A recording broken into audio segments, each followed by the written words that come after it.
ನಾವು ಈ ರೀತಿಯ ಸಭೆಯನ್ನು ನಡೆಸುವಾಗ ಬಹುಪಾಲು ಬೈಬಲ್ ನಮ್ಮ ಅಧ್ಯಯನದ ಕೇಂದ್ರಬಿಂದುವಾಗಿದೆ ಮತ್ತು ನಾವು ಬೈಬಲ್ನ ಸಾಮಾನ್ಯ ರೂಪರೇಖೆಯನ್ನು ಒಳಗೊಳ್ಳುವ ಗುರಿಯನ್ನು ಹೊಂದಿದ್ದೇವೆ. ಕೇವಲ 1 ಅಥವಾ 2 ದಿನಗಳ ಅಭ್ಯಾಸವು ನಮಗೆ ಬೈಬಲ್ನ ಅತ್ಯಂತ ಸೀಮಿತ ಜ್ಞಾನವನ್ನು ಮಾತ್ರ ಅನುಮತಿಸುತ್ತದೆ. ಬೈಬಲ್ ಬಗ್ಗೆ ಸ್ವಲ್ಪ ಹೆಚ್ಚು ವಿವರವಾಗಿ ಮಾತನಾಡಲು ನಮಗೆ ಅದಕ್ಕಿಂತ ಹೆಚ್ಚು ಸಮಯ ಬೇಕಾಗುತ್ತದೆ. ಆದ್ದರಿಂದ ನಾವು ಹಲವಾರು ದಿನಗಳವರೆಗೂ ಅಧ್ಯಯನ ಮಾಡುತ್ತೇವೆ.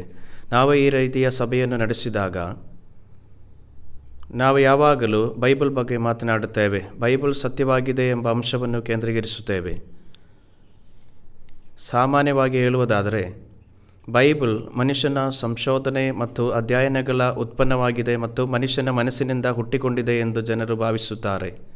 ಆದ್ದರಿಂದ ಬೈಬಲ್ ಕುರಾನ್ ಅಥವಾ ಕನ್ಫ್ಯೂಷನಿಸಂನ 4 ಪುಸ್ತಕಗಳಂತಹ ಧಾರ್ಮಿಕ ಪಾಠಗಳಿಗೆ ಹೋಲುತ್ತದೆ ಎಂಬ ಪೂರ್ವಭಾವಿ ಕಲ್ಪನೆಯನ್ನು ಅವರು ಹೊಂದಿದ್ದಾರೆ. ಪರಿಣಾಮವಾಗಿ ಅವರು ಬೈಬಲನ್ನು ಎಷ್ಟು ಓದಿದರೂ ಅದನ್ನು ಅರ್ಥ ಮಾಡಿಕೊಳ್ಳಲು ಸಾಧ್ಯವಾಗುತ್ತಿಲ್ಲ ಎಂದು ಅವರು ಕಂಡುಕೊಳ್ಳುತ್ತಾರೆ. ನೀವು ಈ ಉಪನ್ಯಾಸಗಳನ್ನು ಕೇಳುತ್ತಿರುವಾಗ ಬೈಬಲ್ ಅಂತಹ ಧಾರ್ಮಿಕ ಗ್ರಂಥಗಳಿಂದ ಭಿನ್ನವಾಗಿದೆ ಮತ್ತು ದೇವರ ಬಹಿರಂಗಪಡಿಸುವಿಕೆಯ ಮೂಲಕ ಸ್ಪಷ್ಟವಾಗಿ ಬರೆಯಲ್ಪಟ್ಟಿದೆ ಎಂದು ನೀವು ಸ್ಪಷ್ಟವಾಗಿ ಅರ್ಥ ಮಾಡಿಕೊಂಡಿದ್ದರೆ ನಿಮ್ಮ ಭವಿಷ್ಯ ಇದರಲ್ಲಿ ಒಳಗೊಂಡಿರುವ ಪದಗಳಲ್ಲಿ ಅಡಗಿದೆ ಎಂದು ನಾವು ಭಾವಿಸುತ್ತೇನೆ. ನೀವು ಈ ಉಪನ್ಯಾಸಗಳನ್ನು ಕೇಳುತ್ತಿರುವಾಗ ನೀವು ಬೈಬಲ್ನಲ್ಲಿ ನಿಮ್ಮ ನಂಬಿಕೆಯನ್ನು ಇರಲು ಸಾಧ್ಯವಾದರೆ ಬೈಬಲ್ ನಿಮಗೆ ಜೀವವನ್ನು ನೀಡುತ್ತದೆ ಮತ್ತು ನಿಮಗೆ ಮಾರ್ಗದರ್ಶಿಯಾಗುತ್ತದೆ ಮತ್ತು ಜಗತ್ತಿನಲ್ಲಿ ಇದೆ ಎಂದು ನೀವು ನೋಡುತ್ತೀರಿ ಮತ್ತು ಬೈಬಲ್ನ ಈ ಪದಗಳಿಗಿಂತ ಹೆಚ್ಚು ಅಮೂಲ್ಯವಾದ ಮತ್ತು ಸತ್ಯವಾದ ಯಾವುದೂ ಇಲ್ಲ. ಇದು ಸಂಭವಿಸಿದರೆ ಒಂದು ನಿರ್ದಿಷ್ಟ ಸಮಸ್ಯೆಗೆ ಬೈಬಲ್ನಲ್ಲಿ ಉತ್ತರವಾಗಿ ಕಂಡುಕೊಳ್ಳುವ ಹಂತಕ್ಕೆ ನೀವು ಬರುತ್ತೀರಿ. ಎಲ್ಲೆಡೆ ಜನರು ತಮ್ಮ ಇಡೀ ಜೀವನವನ್ನು ಕೆಲವು ರೀತಿಯ ಸಮಸ್ಯೆ ಅಥವಾ ಇತರರನ್ನು ಹಿಡಿದಿಟ್ಟುಕೊಳ್ಳುತ್ತಾರೆ. ಕೆಲವರಿಗೆ ಹಣಕಾಸಿನ ಸಮಸ್ಯೆ ಇರುತ್ತದೆ. ತಮ್ಮ ಇಡೀ ಜೀವನವನ್ನು ಬಡತನದಲ್ಲಿ ಕಳೆಯುವ ಜನರಿದ್ದಾರೆ ಮತ್ತು ಅವರು ಐಷಾರಾಮಿಯಾಗಿ ಬದುಕಲು ಹೇಗೆ ಹೆಚ್ಚು ಹಣವನ್ನು ಗಳಿಸಬಹುದು ಎಂದು ಯೋಚಿಸುತ್ತಾರೆ. ತಮ್ಮ ಸಮಯವನ್ನು ಕಳೆದುಕೊಳ್ಳುತ್ತಾರೆ. ಅವರು ವಿನೋದದಿಂದ ತುಂಬಿದ ಜೀವನವನ್ನು ನಡೆಸುತ್ತಾರೆ.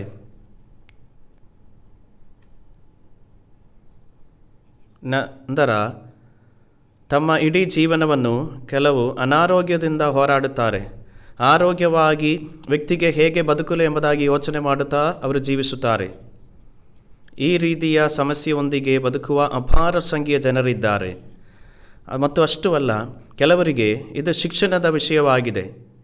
ಶ್ರೀಮಂತ ಜನರು ತಮ್ಮ ಮಕ್ಕಳಿಗೆ ಉತ್ತಮ ಶಿಕ್ಷಣವನ್ನು ಒದಗಿಸುತ್ತಾರೆ ಮತ್ತು ಅವರು ಜೀವನದಲ್ಲಿ ಯಶಸ್ವಿಯಾಗುತ್ತಾರೆ ಎಂದು ಖಚಿತಪಡಿಸಿಕೊಳ್ಳುತ್ತಾರೆ.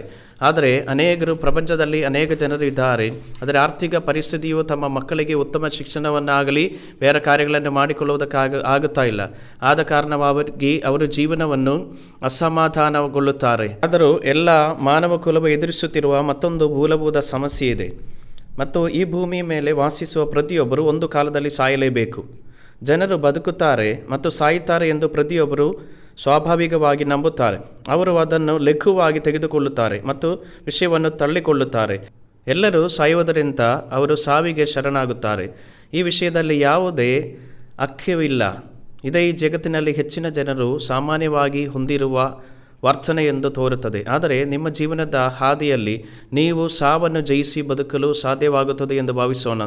ಅಗತ್ಯವಿರುವ ಯಾವುದೇ ವಿಧಾನವನ್ನು ಬಳಸಿಕೊಂಡು ಜನರು ಅದನ್ನು ಜಯಿಸಲು ಪ್ರಯತ್ನಿಸುತ್ತಾರೆ. ನಾವು ಈ ಪ್ರಪಂಚವನ್ನು ತೊರೆದ ನಂತರ ಬರುವ ಜಗತ್ತಿನಲ್ಲಿ ಮನುಷ್ಯನು ಹೇಗೆ ಆಹ್ಲಾದಕರ ಅಸ್ತಿತ್ವವನ್ನು ಹೊಂದುತ್ತಾನೆ ಎಂಬುದನ್ನು ಎಲ್ಲ ಧರ್ಮಗಳು ಆಲೋಚಿಸುತ್ತವೆ. ಈ ಪ್ರಶ್ನೆಯನ್ನು ಮನಸ್ಸಿನಲ್ಲಿಟ್ಟುಕೊಂಡು ಧರ್ಮವನ್ನು ಹುಡುಕಲು ಹೊರಡುವ ಅಪಾರ ಸಂಖ್ಯೆಯಲ್ಲಿದ್ದಾರೆ ಎಂದು ತೋರುತ್ತದೆ. ನಾವು ನಮ್ಮ ತಾಯಿಯ ಗರ್ಭದಿಂದ ಹುಟ್ಟಿದ್ದೇವೆ ಮತ್ತು ನಾವು ಸುಮಾರು 70 ಅಥವಾ 80 ವರ್ಷಗಳ ಕಾಲ ಬದುಕುತ್ತೇವೆ. ವಿವಿಧ ಹೋರಾಟಗಳು, ಚಿಂತೆಗಳು, ಕಾಳಜಿಗಳು ಮತ್ತು ಸಂಕಟಗಳನ್ನು ಅನುಭವಿಸುತ್ತೇವೆ. ಒಬ್ಬ ವ್ಯಕ್ತಿಯು ಸತ್ತಾಗ ಯೇಸುವನ್ನು ನಂಬುವವರು ಸ್ವರ್ಗಕ್ಕೆ ಹೋಗುತ್ತಾರೆ, ಆದರೆ ಬೌದ್ಧರು ಅವರು ಆನಂದದ ಭೂಮಿಗೆ ಹೋಗುತ್ತಾರೆ ಎಂದು ಹೇಳುತ್ತಾರೆ. ಇದರ ಧರ್ಮಗಳನ್ನು ಅನುಸರಿಸುವ ಜನರು ಮರಣಾನಂತರ ಜೀವನದಲ್ಲಿ ಬಗ್ಗೆ ತಮ್ಮದೇ ಆದ ನಂಬಿಕೆಗಳನ್ನು ಹೊಂದಿದ್ದಾರೆ. ಆದರೆ ಅಂತಹ ವಿಧಾನವು ತುಂಬ ಅಸ್ಪಷ್ಟವಾಗಿವೆ. ಯಾರಾದರೂ ಸತ್ತಾಗ ಅವರು ಯೇಸುವನ್ನು ನಂಬುತ್ತಾರೆ ಎಂದು ಹೇಳುವ ಜನರು ಸಹ ಸತ್ತವರು ಈಗ ಸ್ವರ್ಗಕ್ಕೆ ಹೋಗಿದ್ದಾರೆ ಎಂದು ಹೇಳುತ್ತಾರೆ. ಉಳಿದ ಜನರನ್ನು ಸಾಂತ್ವನಿಸಿಕೊಳ್ಳಲು ಸತ್ತವರು ಸ್ವರ್ಗಕ್ಕೆ ಹೋಗಿದ್ದಾರೋ ಇಲ್ಲವೋ ಎಂದು ಖಚಿತವಾಗದಿದ್ದರೂ ಅವರು ಇದನ್ನು ಹೇಳುತ್ತಾರೆ ಮತ್ತು ಅವರು ಸ್ತೋತ್ರಗಳನ್ನು ಹಾಡುತ್ತಾರೆ ಮತ್ತು ಅಂತ್ಯಕ್ರಿಯೆಯಲ್ಲಿ ಧರ್ಮೋಪದೇಶಗಳನ್ನು ನೀಡುತ್ತಾರೆ. ಆದರೆ ಅವರು ಏನು ಮಾಡ್ತಾ ಇದ್ದಾರೆ? ಬೌದ್ಧರು ಮಾತನಾಡುವ ಆನಂದದ ಭೂಮಿಯ ವಿಷಯಕ್ಕೆ ಬಂದಾಗಲೂ ಅದೇ ಆಗಿದೆ. ನಾನು ಒಮ್ಮೆ ಬೌದ್ಧ ಸನ್ಯಾಸಿಯೊಂದಿಗೆ ಮಾತನಾಡಿದೆ ಮತ್ತು ಆನಂದದ ಭೂಮಿ ಅಂದಾಗ ಸ್ಥಳವಿದೆಯೋ ಎಂದು ನಾನು ಅವರನ್ನು ಕೇಳಿದಾಗ, ಆನಂದದ ಭೂಮಿಯೊಂದು ಆನಂದ ಜಗತ್ತು, ಅಲ್ಲಿ ನಿಮ್ಮ ಜೀವನವು ದೂರದಲ್ಲಿ ಸಂಪೂರ್ಣವಾಗಿ ಮತ್ತು ಸಮಗ್ರವಾಗಿ ಮರೆಯಾಗುತ್ತದೆ ಎಂದು ಹೇಳುತ್ತಾರೆ. ದೂರದಲ್ಲಿ ಮಾಯವಾಗುವ ಮೋಡದಂತೆ ಇದು ಆನಂದದ ನಾಡು ಎಂದು ಹೇಳಿದರು. ಅವರು ಅತ್ಯಂತ ಸಮರ್ಥ ಬೌದ್ಧ ಸನ್ಯಾಸಿಯಾಗಿದ್ದರು ಮತ್ತು ನಮ್ಮ ಸಂಭಾಷಣೆಯ ಸಂದರ್ಭದಲ್ಲಿ ಅವರು ಇದನ್ನೇ ಹೇಳಿದರು. ಮತ್ತು ಅವರು ಈ ಲೋಕದಲ್ಲಿ ಹಸುವಿನ ಹಾಗೆಯೋ ನೊಣಗಳ ಹಾಗೆಯೋ ಬೇರೆ ಪ್ರಾಣಿಗಳ ಹಾಗೆಯೋ ಹುಟ್ಟುತ್ತಾರೆಂಬುದಾಗಿ ಅವರು ಬಯಸುತ್ತಾರೆ. ಅದು ಸಾಮಾನ್ಯ ಜನರ ಪರಿಸ್ಥಿತಿಯಾಗಿದೆ. ಆದರೆ ಒಬ್ಬ ವ್ಯಕ್ತಿಯು ಆಧ್ಯಾತ್ಮಿಕ ತರಬೇತಿಯ ಕೋರ್ಸ್ ಮೂಲಕ ಹೋದರೆ ಪರಿಪೂರ್ಣ ಆಧ್ಯಾತ್ಮಿಕ ಸ್ಥಿತಿಯನ್ನು ಸಾರಿಸಿದ ಮತ್ತು ನಿರ್ವಾಣವನ್ನು ತಲುಪಿಸಿದರೆ ಅವರು ಆನಂದದ ಭೂಮಿಗೆ ಪ್ರವೇಶಿಸುತ್ತಾನೆ. ಆ ಹಂತದಲ್ಲಿ ಅವರು ಸ್ವಯಂ ಸಂಪೂರ್ಣವಾಗಿ ಕಣ್ಮರೆಯಾಗುತ್ತದೆ. ಇದರಿಂದಾಗಿ ಸಂಪೂರ್ಣವಾಗಿ ಕಣ್ಮರೆಯಾಗುವುದು ಅನಂತರ ಭೂಮಿಯನ್ನು ತಲುಪುತ್ತದೆ. ಅವರು ನನಗೆ ಈ ಥರ ವಿವರಿಸಿದರು. ಜನರು ಭವಿಷ್ಯದ ಬಗ್ಗೆ, ಸಾವಿನ ಬಗ್ಗೆ, ಸಂತೋಷದ ಬಗ್ಗೆ ಮತ್ತು ಹೀಗೆ ಎಲ್ಲ ರೀತಿಯ ಆಲೋಚನೆಗಳನ್ನು ಹೊಂದಿದ್ದಾರೆ ಮತ್ತು ಅವರು ಈ ಜಗತ್ತಿನಲ್ಲಿ ವಾಸಿಸುತ್ತಿರುವಾಗ ಜನರು ಈ ಅನೇಕ ಮತ್ತು ವಿವಿಧ ಸಮಸ್ಯೆಗಳಿಗೆ ಎದುರಿಸಲು ಹಿಂದಕ್ಕೆ ಮತ್ತು ಮುಂದಕ್ಕೆ ಹೋಗುತ್ತಾರೆ. ಅದುವೇ ಜೀವನ. ಈ ಜಗತ್ತಿನಲ್ಲಿ ನಿಮ್ಮ ಜೀವನದ ಹಾದಿಯಲ್ಲಿ ನೀವು ಖಚಿತವಾಗಿ ಏನನ್ನಾದರೂ ಹಿಡಿದಿಟ್ಟುಕೊಳ್ಳಬೇಕು.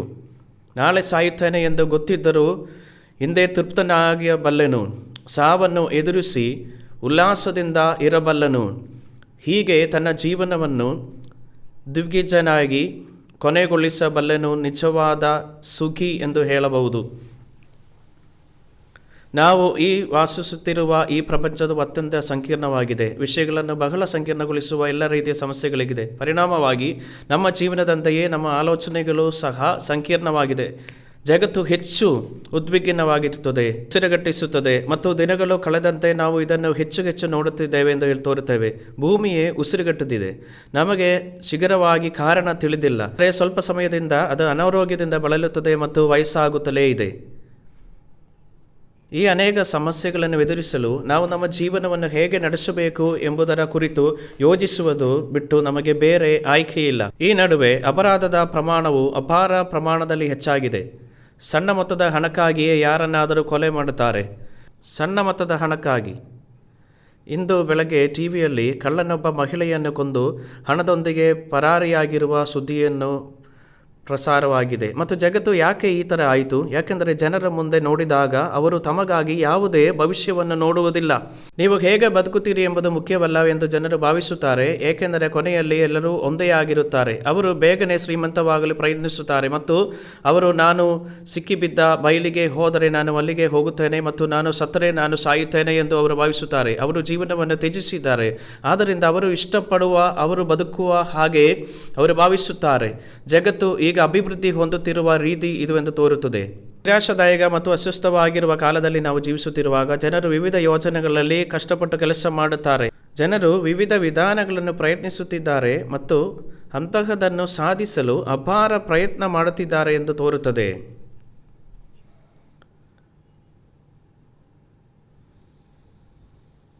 ಇದು ದುರಹಂಕಾರದ ಅಥವಾ ಬದುಕಿನ ರೀತಿಯಲ್ಲಿ ಧ್ವನಿಸುತ್ತದೆಯೇ ಎಂದು ನನಗೆ ಖಚಿತವಿಲ್ಲ. ಆದರೆ ಅಂತಹ ಎಲ್ಲ ಸಮಸ್ಯೆಗಳಿಗೆ ಬೈಬಲ್ನಲ್ಲಿ ಸ್ಪಷ್ಟವಾದ ಉತ್ತರವನ್ನು ಕಂಡುಹಿಡಿಯುವ ಪ್ರಮೇಯದೊಂದಿಗೆ ನಾನು ಪ್ರಾರಂಭಿಸಲು ಬಯಸುತ್ತೇನೆ. ಅನೇಕ ಜನರು ಬೈಬಲ್ನಲ್ಲಿ ಏನಾದರೂ ಇರಬಹುದೆಂದು ಭಾವಿಸಿ ಓದುತ್ತಾರೆ, ಆದರೆ ಅವರು ಅದನ್ನು ತುಂಬ ಸುಲಭವಾಗಿ ಪಕ್ಕಕ್ಕೆ ಹಾಕುತ್ತಾರೆ. ಇದರ ಪುಟಗಳಲ್ಲಿ ಏನನ್ನು ಕಂಡುಹಿಡಿಯಲಾಗಲಿಲ್ಲ ಮತ್ತು ಅವರು ತಿರುಗಿ ಹೊರ ನಡೆಯುತ್ತಾರೆ. ಅಂತಹ ಅನೇಕ ಪ್ರಕರಣಗಳು ಇದೆ ಎಂಬುದಾಗಿ ತೋರುತ್ತದೆ. ಬೈಬಲ್ನ ಒಂದು ಅಧ್ಯಾಯಕ್ಕೆ ತಿರುಗೋಣ. ಇದು ಹೊಸ ಒಡಂಬಡಿಕೆಯಲ್ಲಿ ಇದೆ, ಯೋಹನ ಸುವಾರ್ತೆ 3ರಲ್ಲಿ. ಇದು ಹೊಸ ಒಡಂಬಡಿಕೆಯಲ್ಲಿ ಇದೆ, ಯೋಹನ ಸುವಾರ್ತೆ 3ನೇ ಅಧ್ಯಾಯ.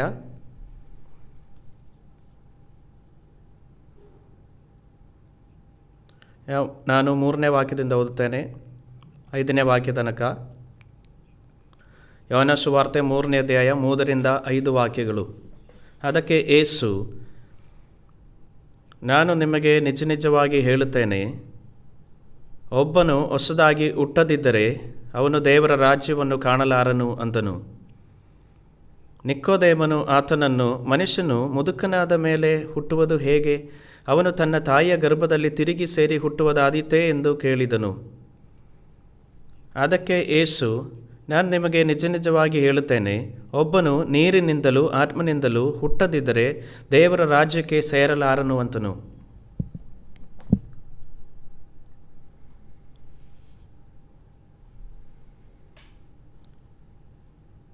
ಇದು ನಮ್ಮ ಜಗತ್ತಿನಲ್ಲಿ ಜನರು ಎದುರಿಸುತ್ತಿರುವ ಕೆಲವು ಸಮಸ್ಯೆಗಳ ಬಗ್ಗೆ ನಾನು ಮಾತನಾಡುತ್ತಿದ್ದೇನೆ. ಅವರು ಹತಾಶೆ ಅನುಭವಿಸುವ ಮತ್ತು ಉಸಿರಾಡಲು ಕಷ್ಟಪಡುವ ಸಮಸ್ಯೆಗಳ ಬಗ್ಗೆ ಮಾತನಾಡುತ್ತಿದ್ದೇನೆ.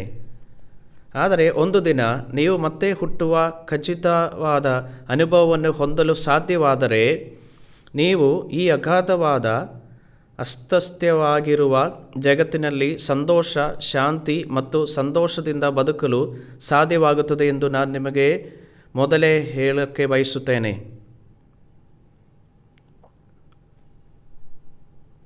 ನೀವು ತಾಯಿಯ ಗರ್ಭದಿಂದ ಹುಟ್ಟಿದಾಗ ನಿಮ್ಮ ಮೊದಲ ಜನ್ಮವಾಯಿತು. ಅದು ನಿಮ್ಮ ಭೌತಿಕ ಜನ್ಮ. ಆದರೆ ಇಲ್ಲಿ ಯೇಸು ಮತ್ತೆ ಹುಟ್ಟುವ ಬಗ್ಗೆ ಮಾತನಾಡಿದ್ದಾನೆ. ನಿಕೋದೇಮಸ್ ಎಂಬ ಹೆಸರಿನ ಈ ವ್ಯಕ್ತಿ ಕಾಂಗ್ರೆಸ್ ಸದಸ್ಯನ ಸ್ಥಾನದಂತೆಯೇ ಇದ್ದನು. ಅವನು ರಾತ್ರಿಯಲ್ಲಿ ಯೇಸುವಿನ ಬಳಿಗೆ ಬಂದನು ಮತ್ತು ಅವನು ಸಂಭಾಷಣೆಯ ಸಮಯದಲ್ಲಿ ಯೇಸು ಈ ಮಾತುಗಳನ್ನು ಹೇಳಿದನು.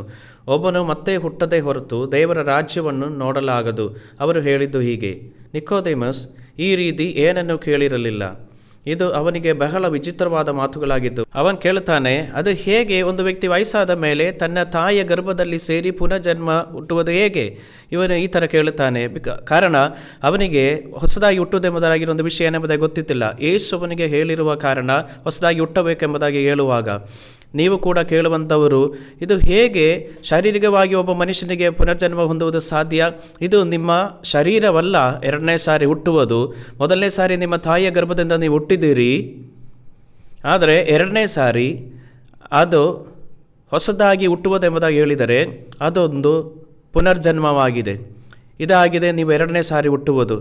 ಹೊಸದಾಗಿ ಹುಟ್ಟುವುದೆಂದರೆ ಎರಡನೇದಾಗಿ ಹುಟ್ಟುವುದಾಗಿದೆ.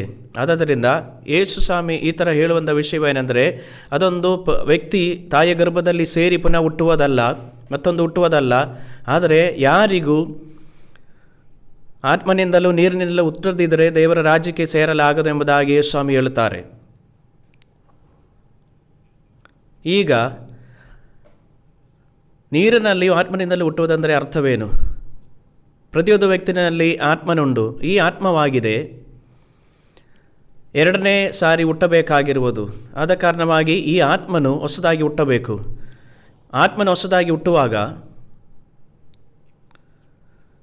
ಅವನೆಲ್ಲ ವಿಧವಾಗಿರುವಂಥ ಚಿಂತೆಗಳಿಂದ, ಹೃದಯದಲ್ಲಿರುವಂಥ ಎಲ್ಲ ಯೋಚನೆಗಳಿಂದ ಅವನು ಬಿಡುಗಡೆ ಹೊಂದುತ್ತಾನೆ. ಅವನು ಮತ್ತೆ ಬೇರೆ ರೀತಿಯಾಗಿರುವಂಥ ಕಾರ್ಯಗಳಿಗೆ ಅವನು ತಲೆ ಹಾಕುವುದಕ್ಕಾಗಿ ಹೋಗುವುದಿಲ್ಲ. ಈ ಜೀವಿತವನ್ನು ನೋಡುವಂಥ ರೀತಿ ಚೇಂಜ್ ಆಗುತ್ತೆ. ಇವತ್ತು ನಾನು ಸಾಯಬೇಕಾದರೂ ಕೂಡ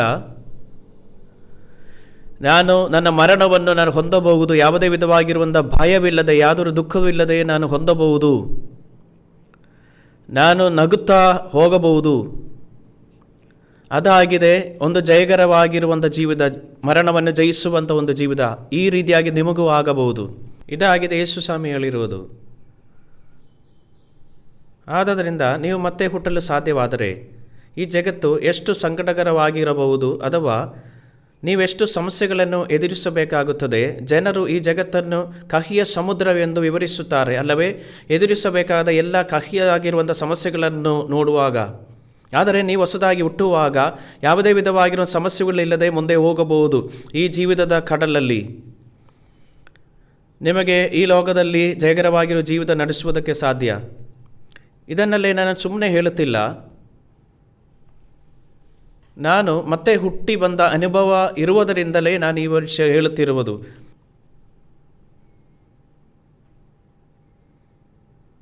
ನಾನು ಮತ್ತೆ ಹುಟ್ಟಿದ್ದು ಹೇಗೆ ಎಂದು ನಾನು ನಿಮಗೆ ಸಂಕ್ಷಿಪ್ತವಾಗಿ ಹೇಳುವುದಾದರೆ,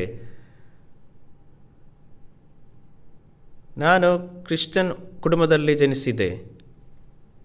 ನನ್ನ ತಂದೆಯು ಪ್ರೆಸ್ಬಿಟೇರಿಯನ್ ಚರ್ಚಿನಲ್ಲಿ ಹಿರಿಯವರಾಗಿದ್ದರು ಮತ್ತು ನಾನು ಅವರ 4 ಮಕ್ಕಳಲ್ಲಿ ಒಬ್ಬನಾಗಿದ್ದನು. ಅಲ್ಲಿ ನನ್ನ ಅಕ್ಕ, ನನ್ನ ಅಣ್ಣ, ನನ್ನ ತಂಗಿ ಮತ್ತು ನಾನಿದ್ದೆವು. ನಾನು ಸುಮಾರು 12 ವರ್ಷವನಾಗಿದ್ದಾಗ ನನ್ನ ತಾಯಿ ತೀರೋದರು. ನಂತರ ನಾನು ದೇವಶಾಸ್ತ್ರದ ಕಾಲೇಜಿನಿಂದ ಪದವಿಯನ್ನು ಪಡೆದು ಮತ್ತು ಪಾದ್ರಿಯಾದೆ. ನಾನು ಪಾಸ್ಟರ್ ಆಗಿದ್ದರೂ ನಾನು ಮತ್ತೆ ಹುಟ್ಟಲಿಲ್ಲ. ಆದುದರಿಂದ ನನ್ನ ಹೃದಯವು ಯಾವುದೇ ಸಾಮಾನ್ಯ ವ್ಯಕ್ತಿಯಂತೆಯೇ ಉಳಿಯಿತು ಮತ್ತು ಜೀವನದ ಬಗ್ಗೆ ನನ್ನ ದೃಷ್ಟಿಕೋನಗಳು ಇದರ ಜನರಂತೆಯೇ ಇತ್ತು. ನನ್ನ ಸಭೆಗೆ ಧರ್ಮೋಪದೇಶವನ್ನು ಬೋಧಿಸುವುದು ಇದೇ ರೀತಿಯ ವರ್ತನೆಗಳಿಂದ ನಾನು ನಿರಾಶೆಗೊಂಡಿದ್ದೇನೆ ಮತ್ತು ನನ್ನನ್ನು ಕೇಳುವವರು ಬಹುಶಃ ಇದೇ ರೀತಿ ಭಾವಿಸಿದರು.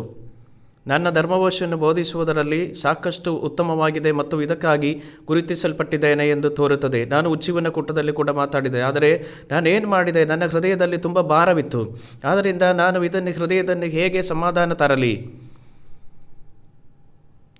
ನಾನು ಸುಮಾರು 10 ವರ್ಷಗಳ ಕಾಲ ಪಾಸ್ಟಾಗಿ ಕೆಲಸ ಮಾಡಿದೆ. ನಾನು ಸಾಕಷ್ಟು ಆತ್ಮಸಾಕ್ಷಿಯ ವ್ಯಕ್ತಿಯಾಗಿದ್ದೆ.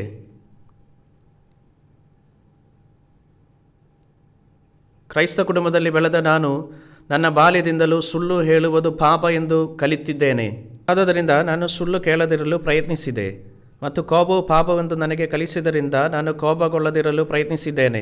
ಆದರೂ ಸಿಟ್ಟು ಬರುವುದು, ಒಮ್ಮೊಮ್ಮೆ ಸುಳ್ಳು ಹೇಳುವುದು, ಹೀಗೆ ಮಾಡ್ತಾ ಇದ್ದೆ.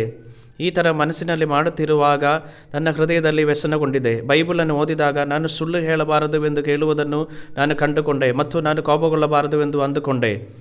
ಆದ್ದರಿಂದ ನಾನು ಸುಳ್ಳು ಹೇಳಬಾರದು ಅಥವಾ ಕೋಪಗೊಳ್ಳಬಾರದು ಎಂದು ನಾನು ಕಂಡುಕೊಂಡಿದ್ದೇನೆ. ಹಾಗಾಗಿ ನಾನು ಅದರ ಬಗ್ಗೆ ಏನು ಮಾಡಲಿ? ಈ ರೀತಿಯ ಪ್ರಶ್ನೆಗಳು ನನ್ನ ಹೃದಯದಲ್ಲಿ ಉತ್ಪತ್ತಿಯಾಗಿದೆ. ಆದ್ದರಿಂದ ಸತ್ಯವೇದದ ಬೋಧನೆಗಳು ನನ್ನ ಹೃದಯದಲ್ಲಿ ನಿಜವಾಗಿ ಹೊಂದಿಕೆಯಾಗಲಿಲ್ಲ. ಬೇರೆ ರೀತಿಯಲ್ಲಿ ಹೇಳುವುದಾದರೆ ನನ್ನ ಆದರ್ಶಗಳು ವಾಸ್ತವದೊಂದಿಗೆ ಹೊಂದಿಕೆಯಾಗಲಿಲ್ಲ. ನನ್ನ ಜೀವನದಲ್ಲಿ ಈ ಸ್ಥಿತಿ ನಡುವೆ ಕಳೆದು ಹೋದ ಮತ್ತು ಸಂಘರ್ಷದ ಭಾವನೆಗಳನ್ನು ನಾನು ಹೊಂದಿದ್ದೆ. ಈ ಅಸಂಬದ್ಧವಾಗಿರುವಂಥ ಸಮಯಗಳಲ್ಲಿ ನಾನು ಕಳೆದು ಹೋಗಿರುವಂಥ ಒಂದು ಅನುಭವ ನನ್ನ ಜೀವನದಲ್ಲಿ ಬಂತು. ನಾನು ಮಗುವಾಗಿದ್ದಾಗ ನಾವೇ ಬಡವರಾಗಿದ್ದೆವು ಮತ್ತು ನಮ್ಮ ಮನೆಯಲ್ಲಿ 2 ರೂಮುಗಳಿತ್ತು. ನಮ್ಮ ತಂದೆ ದೊಡ್ಡ ಬೆಡ್ರೂಮಿನಲ್ಲಿ ಮಲಗುತ್ತಿದ್ದರು ಮತ್ತು ಅವರು ಮನೆ ಇಲ್ಲದಿರುವಂಥ ಒಂದು ವ್ಯಕ್ತಿಯನ್ನು ಇನ್ನೊಂದು ರೂಮು ಕೊಟ್ಟರು. ಈ ರೀತಿಯ ಗುಣ ಅವರಲ್ಲಿತ್ತು. ನಂತರ ಕೋಣೆಯಲ್ಲಿ ಹೇನುಗಳು ಹರಿದಾಡುತ್ತಿದ್ದ ಕಾರಣ ಸಂದರ್ಶಕನನ್ನು ಮನೆಯಿಂದ ಕಳುಹಿಸಿ ಬಿಡಬೇಕಾಗಿತ್ತು. ನಾನು ಚಿಕ್ಕದನ್ನಿದ್ದಾಗ ಚಳಿಗಾಲದಲ್ಲಿ ಮಧ್ಯದಲ್ಲಿ ನಮ್ಮ ಮನೆಗೆ ಭಿಕ್ಷಕನು ಸ್ವಲ್ಪ ಆಹಾರವನ್ನು ಕೇಳಲು ಬಂದನು. ನನ್ನ ತಂದೆ ಬಾಗಿಲು ತೆರೆದರು ಮತ್ತು ಆ ವ್ಯಕ್ತಿಯನ್ನು ನೋಡಿ, ಅವರು ನಿಮಗೆ ಚಳಿಯಾಗುತ್ತಿದ್ದೀರಾ ನಡುಗುತ್ತಾ ಆ ಭಿಕ್ಷಕನು ಹೌದು ಎಂದು ಉತ್ತರಿಸಿದನು. ಅವರು ಇನ್ನೂ ಏನು ಮಾತಾಡದೆ ತನ್ನ ಸ್ವಂತ ಜಾಕೆಟನ್ನು ಅವನಿಗೆ ಕೊಟ್ಟನು. ನೀನೇ ಮಡಗಿಕೊ ಎಂದು ಹೇಳಿದರು. ನನ್ನ ತಂದೆ ಈ ರೀತಿಯ ವ್ಯಕ್ತಿಯಾಗಿದ್ದರು. ಅಂತಹ ತಂದೆಯಿಂದ ನಾನು ಬೆಳೆದೆ. ಹಾಗಾಗಿ ನಾನು ಕೂಡ ನನ್ನ ಆತ್ಮಸಾಕ್ಷಿಯಂತೆ ಬದುಕಲು ಒಲವು ತೋರಿದೆ, ಏಕೆಂದರೆ ನಾನು ಅಂತಹ ವಾತಾವರಣದಲ್ಲಿ ಬೆಳೆದಿದ್ದೇನೆ. ನಾನು ಪಾಸ್ಟರ್ ನಂತರ ನನ್ನ ಹೃದಯದಲ್ಲಿ ಸಂಘರ್ಷ ಹುಟ್ಟಿಕೊಂಡಿತ್ತು. ನಾನು ವಿವರಿಸುತ್ತೇನೆ. ಒಂದು ದಿನ ನಾನು ಮತ್ತಾಯ ಸುವಾರ್ತೆ 22ನೇ ಅಧ್ಯಾಯವನ್ನು ಓದುತ್ತಿದ್ದಾಗ ಒಬ್ಬ ಧರ್ಮೋಪದೇಶಕನು ಯೇಸುವನ್ನು ಕೇಳುವ ಭಾಗವನ್ನು ನೋಡಿ, ಧರ್ಮೋಪದೇಶದಲ್ಲಿ ಶ್ರೇಷ್ಠವಾದ ಆಜ್ಞೆ ಯಾವುದು ಎಂದು ಕೇಳಿದನು. ಅದಕ್ಕೆ ಯೇಸು, ನಿನ್ನ ದೇವರಾಗಿರುವ ಕರ್ತನನ್ನು ನಿನ್ನ ಪೂರ್ಣ ಹೃದಯದಿಂದಲೂ ಪೂರ್ಣ ಪ್ರಾಣದಿಂದಲೂ ನಿನ್ನ ಪೂರ್ಣ ಬುದ್ಧಿಯಿಂದಲೂ ಪ್ರೀತಿಸಬೇಕು ಎಂಬುದಾಗಿ ಆಜ್ಞೆ ಮುಖ್ಯವಾದದು. ಇದಕ್ಕೆ ಸಮಾನವಾದ 2ನೇ ಆಜ್ಞೆ ಒಂದು ಇದೆ, ನಿನ್ನ ನೆರೆಯವನನ್ನು ನಿನ್ನಂತೆಯೇ ಪ್ರೀತಿಸಬೇಕು. ದೇವರನ್ನು ಪ್ರೀತಿಸಬೇಕು ಎಂಬ ಮಾತಿಗೆ ಮುಖ್ಯತ್ವವನ್ನು ವಹಿಸಲಿಲ್ಲ, ಆದರೆ ನಿನ್ನದೇ ನಿನ್ನ ನೆರೆಯವನನ್ನು ಪ್ರೀತಿಸಬೇಕು ಎಂಬ ಮಾತು ನನ್ನ ಹೃದಯವನ್ನು ಮುಟ್ಟಿತು. ನಾನು ಪಾಸ್ಟರ್ ಆಗಿದ್ದು ಮತ್ತು ಸತ್ಯವೇದವು ಪ್ರೀತಿಯ ಬಗ್ಗೆ ತುಂಬ ಮಾತನಾಡುವುದರಿಂದ ಪ್ರೀತಿಯ ಬಗ್ಗೆ ಬೋಧಿಸಲು ನಾನು ನನ್ನ ಕೈಲಾದಷ್ಟು ಪ್ರಯತ್ನಿಸಿದ್ದೇನೆ. ಆದರೆ ನಾನು ನನ್ನ ನೆರೆಯವರನ್ನು ನನ್ನಂತೆಯೇ ನಿಜವಾಗಿಯೂ ಪ್ರೀತಿಸುತ್ತಿದ್ದೇನೆಯೋ ಎಂದು ನಾನು ನನ್ನನ್ನು ಕೇಳಿದಾಗ ನಾನು ಹಾಗೆ ಮಾಡಿದುವೆಂದು ನನಗೆ ಗೊತ್ತಾಗಲಿಲ್ಲ. ಹಾಗಾದರೆ ಅದು ದೊಡ್ಡ ಸಮಸ್ಯೆಯಾಗಿದೆ ಅಲ್ಲವೇ? ಇದಕ್ಕೆ ಕಾರಣ ನನ್ನ ನೆರೆಯವರನ್ನು ನನ್ನಂತೆ ಪ್ರೀತಿಸಲು ನನಗೆ ಸಾಧ್ಯವಾಗಲಿಲ್ಲ. ಹೀಗಿರುವುದರಿಂದ ನಾನು ಇತರರಿಗೆ ನೀವು ಸಹ ಪ್ರೀತಿಸಿರಿ ಎಂದು ಹೇಗೆ ಹೇಳಲಿ? ಇದು ಸಮಸ್ಯೆ ಆಗಿತ್ತು. ನನ್ನ ಮಾತು ಸುಳ್ಳಾಗಿತ್ತು. ಹಾಗಾಗಿ ನನ್ನ ಹೃದಯದಲ್ಲಿ ಸಮಸ್ಯೆಯನ್ನು ಹುಟ್ಟಿಹಾಕಿದ ವಿಷಯವೆಂದರೆ ನಾನು ಕಪಟಿ ಎಂಬ ಸತ್ಯ. ಏಕೆಂದರೆ ನಾನು ಮಾಡಲು ಸಾಧ್ಯವಾಗದ ಕೆಲಸವನ್ನು ಇತರರಿಗೆ ಮಾಡುವಂತೆ ಉಪದೇಶಿಸುತ್ತಿದ್ದಾನೆ. ಅದು ನನ್ನನ್ನು ಕಪಟನನ್ನಾಗಿ ಮಾಡಲಿಲ್ಲವೇ? ನಂತರ ಒಂದು ದಿನ ಏನೋ ಸಂಭವಿಸಿದೆ. ಅದು ನನ್ನ ಗ್ರಾಮಾಂತರ ಸಭೆಯಿಂದ ನನ್ನನ್ನು ನಗರದಲ್ಲಿರುವಂಥ ಸಭೆಗೆ ವರ್ಗಾವಣೆ ಮಾಡಿದರು. ನಾನು ಬೋಧಿಸುವುದನ್ನು ಕೇಳಲು ಅವರು ಬಯಸಿದರು. ನಾನು ಪ್ರಸಂಗ ಮಾಡಿದರೆ ಅವರು ನನ್ನ ಪಾಸ್ಟರ್ ಆಗಿ ನನ್ನನ್ನು ಸ್ವೀಕರಿಸಿಕೊಳ್ಳುತ್ತಾರೆ, ಆದರೆ ನನ್ನ ಪ್ರಸಂಗವನ್ನು ಅವರು ಮೊದಲು ಕೇಳಬೇಕು. ಇದರಲ್ಲಿ ನಾನು ನನ್ನ ಪ್ರಸಂಗದ ವಿಷಯವನ್ನು ಬರೆದಿದ್ದೇನೆ. ನಾನು ಕೂಲಿಗಾರ ಮತ್ತು ನಾನು ಏನು ಹೇಳುತ್ತೇನೆ ಎಂಬುದನ್ನು ಸಿದ್ಧಪಡಿಸಲು ಬಯಸನು. ಆದ್ದರಿಂದ ನಾನು ಆ ಸಭೆಗೆ ಹೋದೆ. ನಾನು ಹೇಳಿದ್ದೆ, ನನ್ನ ಪ್ರಸಂಗದ ಪೀಠಿಗೆ ನಾನು ಕೂಲಿಗಾರ. ನನ್ನ ಕೇಳುಗಾರರು ತಕ್ಷಣವೇ ಒಬ್ಬರಿಗೊಬ್ಬರು ಗುಣಗುಟ್ಟಲು ಪ್ರಾರಂಭಿಸಿದರು. ಅವನು ತುಂಬ ವಿಚಿತ್ರ. ಅವನು ತನ್ನನ್ನು ತಾನು ಕೂಲಿ ಎಂದು ಕರೆದಿದ್ದಾನಲ್ಲ. ನಾನು ಅವರಿಗೆ ಹೇಳುವುದೇನೆಂದರೆ, ಅವರು ನನಗೆ ಹಣ ನೀಡದಿದ್ದರೆ ನಾನು ಅಲ್ಲಿಗೆ ಹೋಗಲು ಸಾಧ್ಯವಾಗಿರುವುದಿಲ್ಲ. ಅಲ್ಲಿಗೆ ಹೋಗಿ ಬೋಧಿಸುತ್ತೇನೆ ಮತ್ತು ಅದಕ್ಕೆ ಪ್ರತಿಯಾಗಿ ಪಾಸ್ಟರ್ನಾಗಿ ನನ್ನ ಕರ್ತವ್ಯವನ್ನು ವಹಿಸುತ್ತೇನೆ. ಆದ್ದರಿಂದ ನನ್ನ ಸಂಬಳ ಪಡೆಯುವುದನ್ನಾಗಿದ್ದೇನೆ. ನಾನು ಅವರಿಗೆ ಹೇಳಿದೆ, ನಾನು ನನ್ನಿಂದ ಆಗುವುದಷ್ಟು ನಾನು ಮಾಡುತ್ತೇನೆ. ಇದು ನಗರದ ಚರ್ಚ್ ಆಗಿತ್ತು ಮತ್ತು ಸಮಾಜದಲ್ಲಿ ಉನ್ನತ ಸ್ಥಾನದಲ್ಲಿರುವವರು ಆ ಸ್ಥಾನದಲ್ಲಿ ಬರ್ತಿದ್ದರು. ಅನೇಕ ಶ್ರೀಮಂತರು ಇದ್ದರು. ಆದರೆ ನಾನು ಆ ವಾಕ್ಯವನ್ನು ಬೋಧಿಸಿದೆ ಮತ್ತು ಅವರು ನನ್ನನ್ನು ಸ್ವೀಕರಿಸಿದರು. ನಾನು ಸಾಕಷ್ಟು ಏಕಮಾತ್ರವೆಂದು ಕಂಡಿದ್ದರಿಂದ ಅವರು ನನ್ನನ್ನು ಪ್ರಯತ್ನಿಸಲು ನಿರ್ಧರಿಸಿದರು. ನಾನು ಹಾಗೆ ಬದುಕಿದೆ. ಆದರೆ ನಾನು ಪ್ರತಿದಿನ ಅಳುತ್ತಿದ್ದೆ. ಪ್ರತಿದಿನ ಬೆಳಿಗ್ಗೆ ನಾನು ನನ್ನ ಮುಂಚಾನೆಯ ಪ್ರಾರ್ಥನೆಯನ್ನು ಹೇಳಲು ಸಭೆಗೆ ಹೋಗುತ್ತಿದ್ದೆ. ಆದರೆ ಕೊನೆಯಲ್ಲಿ ನಾನು ನನ್ನ ಕಣ್ಣೀರಿನಲ್ಲಿ ಮುಳುಗುತ್ತಿದ್ದೆ. ನನ್ನ ಹೃದಯದಲ್ಲಿ ತುಂಬ ದುಃಖವಿತ್ತು. ನಾನು ಕೂಲಿಗಾರ, ಕಪಟಿಯಾಗಿದ್ದೆ. ನಾನು ಅದನ್ನು ಮಾಡಲು ಸಾಧ್ಯವಾಗದಿದ್ದಾಗ ಅವರನ್ನು ಪ್ರೀತಿ ಅಭ್ಯಾಸ ಮಾಡುವಂತೆ ನಾನು ಹೇಳಿದ್ದೆ. ನಾನು ಕಪಟಿಯಾಗಿದ್ದೆ, ಆದರೆ ಎಷ್ಟು ಹತ್ತರೂ ಪ್ರಯೋಜನವಾಗಲಿಲ್ಲ. ಕೆಲವೊಮ್ಮೆ ರಾತ್ರಿ ಇಡೀ ಎಚ್ಚರವಾಗಿ ಪ್ರಾರ್ಥಿಸುತ್ತೆ. ಒಂದು ಬಾರಿ ನಾನು ಮಲೆನಾಡಿನಲ್ಲಿ ಹೋಗಿ 3 ದಿನ ಏನು ತಿನ್ನದೆ ಮಲಗದೆ ನಾನು ಎಲ್ಲ ಸಮಯದಲ್ಲಿ ನಿರಂತರವಾಗಿ ಪ್ರಾರ್ಥಿಸುತ್ತಿದ್ದೆ. ಆದರೆ ಅದು ನನಗೆ ಯಾವುದೇ ಸೌಕರ್ಯವನ್ನು ನೀಡಲಿಲ್ಲ.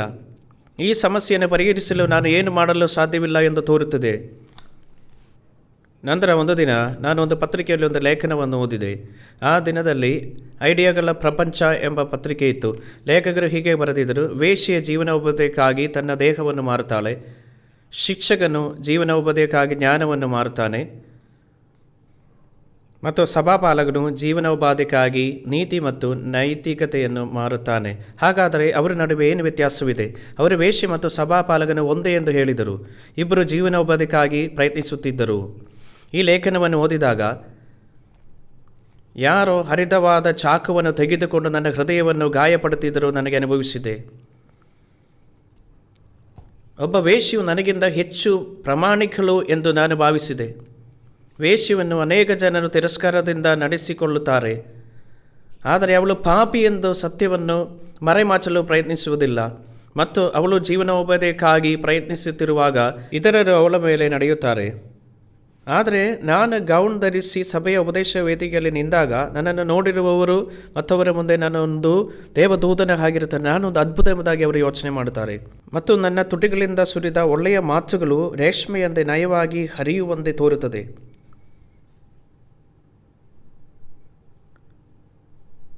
ಆದರೆ ನಾನು ನಿಜವಾಗಿಯೂ ನನ್ನ ಹೃದಯದಲ್ಲಿ ಆಳವಾಗಿ ನೋಡಿದಾಗ ನಾನು ವೇಶ್ಯೆಗಿಂತ ಭಿನ್ನವಲ್ಲ ಎಂಬುದಾಗಿ ತೋರುತ್ತದೆ. ಅದು ಏಕೆ ಆಗಿತ್ತು? ನಾನು ಏಕೆ ಭಿನ್ನವಾಗಿರಲಿಲ್ಲ? ನಾನು ಎಂದಿಗೂ ಏನನ್ನು ಕದ್ದಿಲ್ಲ, ಆದರೆ ನಾನು ವಸ್ತುಗಳನ್ನು ನೋಡಿದಾಗ ನನಗೆ ದುರಾಶೆ ಮತ್ತು ಅವುಗಳನ್ನು ಹೊಂದುವ ಬಯಕೆ ಇತ್ತು ಮತ್ತು ನಾನು ಎಂದಿಗೂ ವ್ಯಭಿಚಾರವನ್ನು ಮಾಡಲಿಲ್ಲ.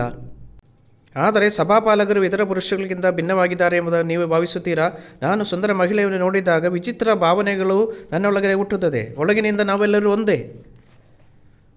ಈ ಪತ್ರಿಕೆಯ ಲೇಖನವನ್ನು ಓದಿದ ದಿನ ಇಡೀ ರಾತ್ರಿ ನಾನು ಹತ್ತಿದೆ. ಸ್ವಾಮಿ, ಯಾಕೆ? ಈ ಜಗತ್ತಿನಲ್ಲಿ ಇನ್ನೂ ಅನೇಕ ಕೆಲಸಗಳಿದ್ದೆ. ನಾನು ಕಪಟನಾಗಿ ಜೀವನ ಸಾಗಿಸಲು ನೀವು ನನಗೆ ಸಭಾಪಾಲಕನ ಕೆಲಸ ಯಾಕೆ ನೀಡಿದ್ದಿ? ದಯವಿಟ್ಟು ನನಗೆ ಬೇರೆ ಕೆಲಸ ಕೊಡಿ, ಇಲ್ಲದಿದ್ದರೆ ನನ್ನ ಪ್ರಾಣವನ್ನು ತೆಗೆದುಕೊಳ್ಳಿ. ರಾತ್ರಿ ಇಡೀ ಅಳುತ್ತಿದ್ದೆ.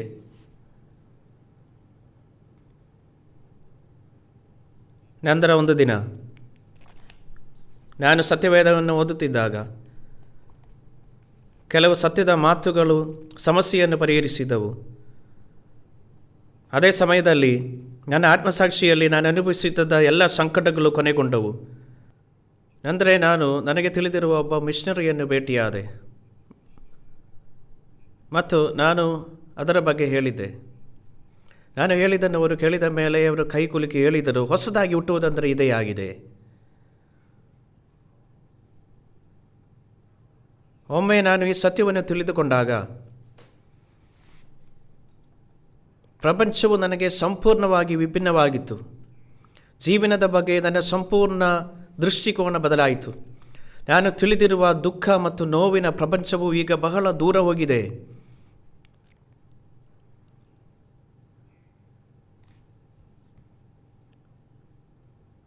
ನಾನು ಸತ್ಯವೇದದ ಮಾತುಗಳಿಂದ ಖಚಿತವಾದ ಉತ್ತರವನ್ನು ಪಡೆದುಕೊಂಡಿದ್ದೇನೆ ಮತ್ತು ಅದಕ್ಕಾಗಿಯೇ ನಾನು ನಿಮಗೆ ಎಲ್ಲವನ್ನು ಹೇಳುತ್ತಿದ್ದೇನೆ. ಅದು 1961 ನವೆಂಬರ್ 18ರಂದು ನಡೆದಿದೆ. ಆ ದಿನದಿಂದ ಈ ಸತ್ಯವನ್ನು ತಿಳಿದುಕೊಂಡ ಪರಿಣಾಮವಾಗಿ ಈಗ ಸಾವು ಯಾವಾಗ ಬಂದರೂ ಅದನ್ನು ಎದುರಿಸಬಹುದು ಮತ್ತು ನಾನು ಅದನ್ನು ಸ್ವಾಗತಿಸಬಹುದು. ಅದು ಏಕೆ? ನನ್ನೊಳಗೆ ಏನೋ ಬದಲಾಗಿದೆ. ಬೈಬಲ್ನ ಕಡೆಗೆ ತಿರುಗೋಣ. ಯೋಹನ ಸುವಾರ್ತೆ ಅಧ್ಯಾಯ 10.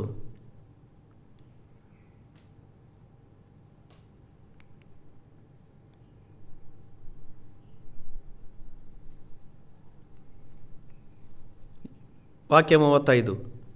ಯೋಹನ ಸುವಾರ್ತೆ 10ನೇ ಅಧ್ಯಾಯ 35ನೇ ವಾಕ್ಯ. ಈ ವಾಕ್ಯವನ್ನು ದಯವಿಟ್ಟು ನನ್ನ ನಂತರ ಇದನ್ನು ಪುನರಾವರ್ತಿಸಿ. ದೇವರ ವಾಕ್ಯವನ್ನು ಹೊಂದಿದ್ದವರನ್ನು ದೇವರುಗಳೆಂದು ಆತನು ಹೇಳಿರುವಲ್ಲಿ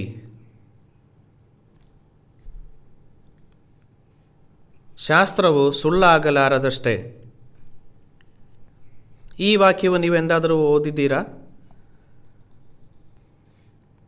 ನೀವು ದೇವರ ವಾಕ್ಯವನ್ನು ಸ್ವೀಕರಿಸಿದರೆ ಮನುಷ್ಯನು ದೇವರಾಗುತ್ತಾರೆ ಎಂದು ಹೇಳುತ್ತದೆ. ಒಬ್ಬ ವ್ಯಕ್ತಿ ದೇವರಾಗುವುದು ಹೇಗೆ? ಇದರ ಅರ್ಥವೇನೆಂದರೆ, ನೀವು ದೇವರ ವಾಕ್ಯವನ್ನು ಸ್ವೀಕರಿಸಿದರೆ ನೀವು ಹೊಸದಾಗಿ ಹುಟ್ಟಿ ದೇವರ ಮಗುವಾಗುತ್ತೀರಿ. ದೇವರು ದೇವರಾಗಿರುವುದರಿಂದ ದೇವರ ಮಕ್ಕಳು ಸಹ ದೇವರುಗಳು.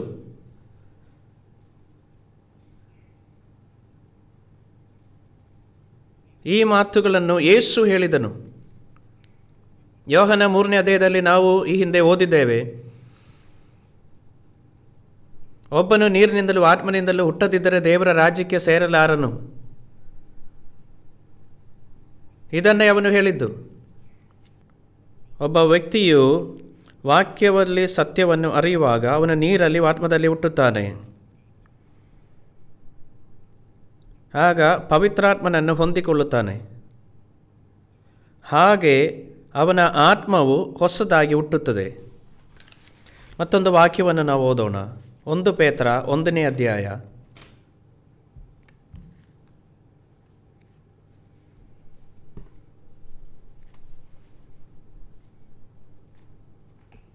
23ನೇ ವಾಕ್ಯ. ನಾನು ಅದನ್ನು ನಿಮಗಾಗಿ ಓದುತ್ತೇನೆ. ನೀವು ಪುನರ್ಜನ್ಮ ಹೊಂದಿರುವುದರಾಗಿದ್ದೀರಲ್ಲ, ಆ ಜನ್ಮವು ನಾಶವಾಗುವ ಬೀಜದಿಂದ ಉಂಟಾದದಲ್ಲ, ನಾಶವಾಗದ ಬೀಜದಿಂದಲೇ ಉಂಟಾದದವು. ಅದು ದೇವರ ಸದಾ ಜೀವವುಳ್ಳ ವಾಕ್ಯದ ಮೂಲಕವಾಗಿ ಉಂಟಾಯಿತು. ಹೊಸದಾಗಿ ಹುಟ್ಟುವುದು ದೇವರ ವಾಕ್ಯದ ಮೂಲಕ ಬರುತ್ತದೆ. ನೀವು ದೇವರ ವಾಕ್ಯವನ್ನು ಕಲಿತುಕೊಳ್ಳುವಾಗ ಹೊಸದಾಗಿ ಹುಟ್ಟುತ್ತೀರಿ. ನೀವು ಮೊದಲು ತಿಳಿದಿರುವ ಯಾವುದೋ ಒಂದು ಜ್ಞಾನದಿಂದ ಹುಟ್ಟಿರುವುದೆಂದು ಇದರ ಅರ್ಥವಲ್ಲ. ಸತ್ಯವೇದದಲ್ಲಿ ಯಾವುದೋ ಒಂದು ಪದ ಅಥವಾ ವಾಕ್ಯ ನಿಮ್ಮ ಹೃದಯದಲ್ಲಿರುವ ಸಮಸ್ಯೆಯನ್ನು ಪರಿಹರಿಸುತ್ತದೆ ಎಂದರ್ಥ.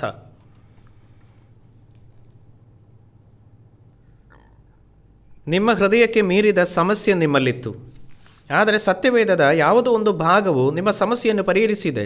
ಸತ್ಯವೇದದಲ್ಲಿ ಏನನ್ನಾದರೂ ಅರಿತುಕೊಂಡು ನಿಮ್ಮ ಜೀವನದಲ್ಲಿ ಸಂಭವಿಸಿದಾಗ ನಿಮ್ಮ ಆತ್ಮವು ಮತ್ತೆ ಹುಟ್ಟುತ್ತದೆ. ಈ ರೀತಿಯಾಗಿದೆ ಒಬ್ಬ ವ್ಯಕ್ತಿಯು ದೇವರ ಮಗುವಾಗಿ ಹುಟ್ಟುವುದು. ಜನರು ದೇವರ ಮಗುವಾಗುವುದರ ಬಗ್ಗೆ ಮಾತನಾಡುತ್ತಾರೆ, ಆದರೆ ಅವರು ಸಾಮಾನ್ಯವಾಗಿ ಅದರ ಬಗ್ಗೆ ಬಹಳ ಅಸ್ಪಷ್ಟವಾಗಿ ಯೋಚಿಸುತ್ತಾರೆ.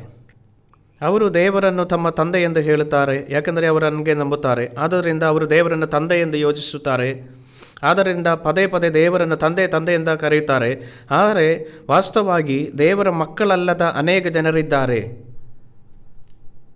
ಒಬ್ಬ ವ್ಯಕ್ತಿಯು ದೇವರನ್ನು ತನ್ನ ತಂದೆ ಎಂದು ಭಾವಿಸುವ ಕಾರಣದಿಂದ ಅವನು ದೇವರನ್ನು ತನ್ನ ತಂದೆ ಎಂದು ಕರೆಯಲು ಅರ್ಹನಾಗುತ್ತಾನೆ.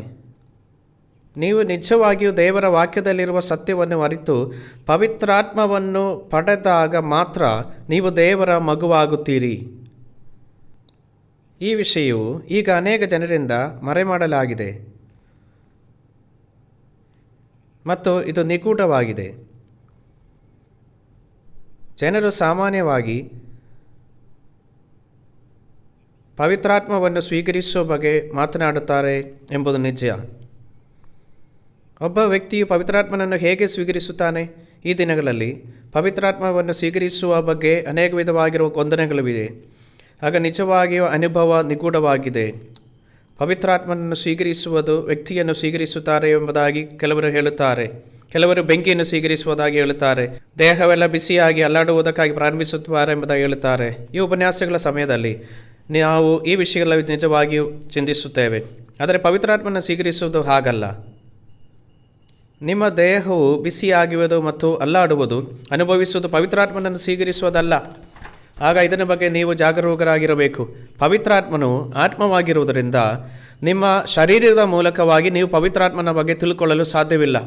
ನೀವು ನಿರೀಕ್ಷಿಸುವುದು ಇದೇ ಆಗಿದ್ದರೆ ನೀವು ಪವಿತ್ರಾತ್ಮನ ಬಗ್ಗೆ ತಪ್ಪಾಗಿ ತಿಳ್ಕೊಳ್ಳುತ್ತಾ ಇದ್ದೀರಿ. ಆದರೆ ನೀವು ಖಂಡಿತವಾಗಿ ಪವಿತ್ರಾತ್ಮನನ್ನು ಸ್ವೀಕರಿಸಲೇಬೇಕು. ಏಕೆಂದರೆ ಪವಿತ್ರಾತ್ಮನನ್ನು ಸ್ವೀಕರಿಸುವುದು ಮತ್ತೆ ಹುಟ್ಟುವುದಾಗಿದೆ. ಆ ಸಂದರ್ಭದಲ್ಲಿ ಪವಿತ್ರಾತ್ಮವನ್ನು ಸ್ವೀಕರಿಸುವುದು ಅಂದರೆ ಏನು? ಯೋಹನ ಸುವಾರ್ತೆ ಅಧ್ಯಾಯ 6ಗೆ ತಿರುಗಿಸೋಣ.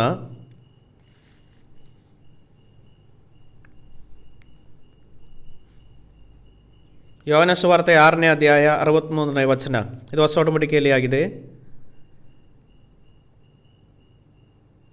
ಯೋಹನ ಸುವಾರ್ತೆ 6ನೇ ಅಧ್ಯಾಯ 63ನೇ ವಾಕ್ಯ. ದಯವಿಟ್ಟು ನಾನು ಹೇಳುವುದನ್ನು ಪುನರಾವರ್ತಿಸಿರಿ. ಬದುಕಿಸುವಂಥದ್ದು ಆತ್ಮವೇ, ಮಾಂಸವು ಯಾವುದಕ್ಕೂ ಬರುವುದಿಲ್ಲ. ನಾನು ನಿಮಗೆ ಹೇಳಿರುವ ಮಾತುಗಳೇ ಆತ್ಮವಾಗಿಯೂ ಜೀವವಾಗಿಯೂ ಅವೆ. ಈ ವಾಕ್ಯವು ಏನು ಹೇಳುತ್ತದೆ? ಈ ಜಗತ್ತಿನಲ್ಲಿ ಪ್ರತಿಯೊಬ್ಬರಿಗೂ ಆತ್ಮವಿದೆ. ಆದರೆ ಆ ಆತ್ಮವು ಸತ್ತ ಸ್ಥಿತಿಯಲ್ಲಿದೆ. ನಿಮ್ಮೊಳಗೆ ಆತ್ಮವಿದೆ, ಅದು ಇದ್ದರೂ ಸತ್ತ ಸ್ಥಿತಿಯಲ್ಲಿದೆ. ಹಾಗಾದರೆ ಈ ಸತ್ತ ಆತ್ಮವನ್ನು ಮತ್ತೆ ಜೀವಿಸುವಂಥದ್ದು ಯಾವುದು? ಆತ್ಮವು ಜೀವವನ್ನು ನೀಡುತ್ತದೆ. ಮಾಂಸವು ಯಾವುದಕ್ಕೂ ಲೆಕ್ಕವಿಲ್ಲ. ಆತ್ಮವು ಬಂದು ನಿಮ್ಮ ಆತ್ಮಕ್ಕೆ ಜೀವವನ್ನು ನೀಡುತ್ತದೆ. ಪವಿತ್ರಾತ್ಮನು ಬಂದು ಇದನ್ನು ಮಾಡುತ್ತಾನೆ. ಈ ಆತ್ಮವು ಬಂದು ವ್ಯಕ್ತಿಯ ಸತ್ತ ಆತ್ಮಕ್ಕೆ ಜೀವವನ್ನು ನೀಡುತ್ತದೆ. ಮಾಂಸವು ಇದನ್ನು ಮಾಡಲು ಸಾಧ್ಯವಿಲ್ಲ. ಆದರೆ ಯೇಸು, ನಾನು ನಿಮಗೆ ಹೇಳಿದ ಮಾತುಗಳು ಆತ್ಮ ಮತ್ತು ಜೀವದಿಂದ ತುಂಬಿದೆ.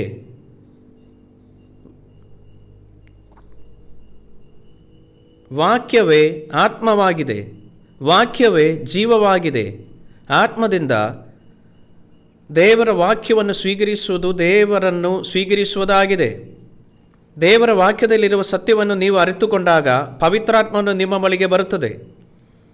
ದಯವಿಟ್ಟು ಈ ಮೂಲಭೂತ ಪರಿಕಲ್ಪನೆಯನ್ನು ಮನಸ್ಸಿನಲ್ಲಿಟ್ಟುಕೊಳ್ಳಿರಿ.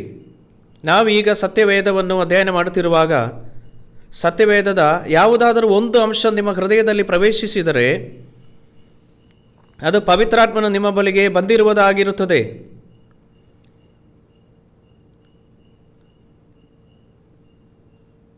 ಆದರೆ ಸತ್ಯವೇದದ ಯಾವ ಭಾಗವು ನಿಮ್ಮ ಹೃದಯದಲ್ಲಿ ಪ್ರವೇಶಿಸುವುದೆಂಬುದಾಗಿ ನಿಮಗೆ ಗೊತ್ತಿಲ್ಲದಿರುವ ಕಾರಣ ನೀವು ಸತ್ಯವೇದದ ಭಾಗವನ್ನು ಓದುವಾಗ ಮತ್ತು ಕೇಳುವಾಗ ನೀವು ಸೂಕ್ಷ್ಮವಾಗಿ ಗಮನಿಸಬೇಕು.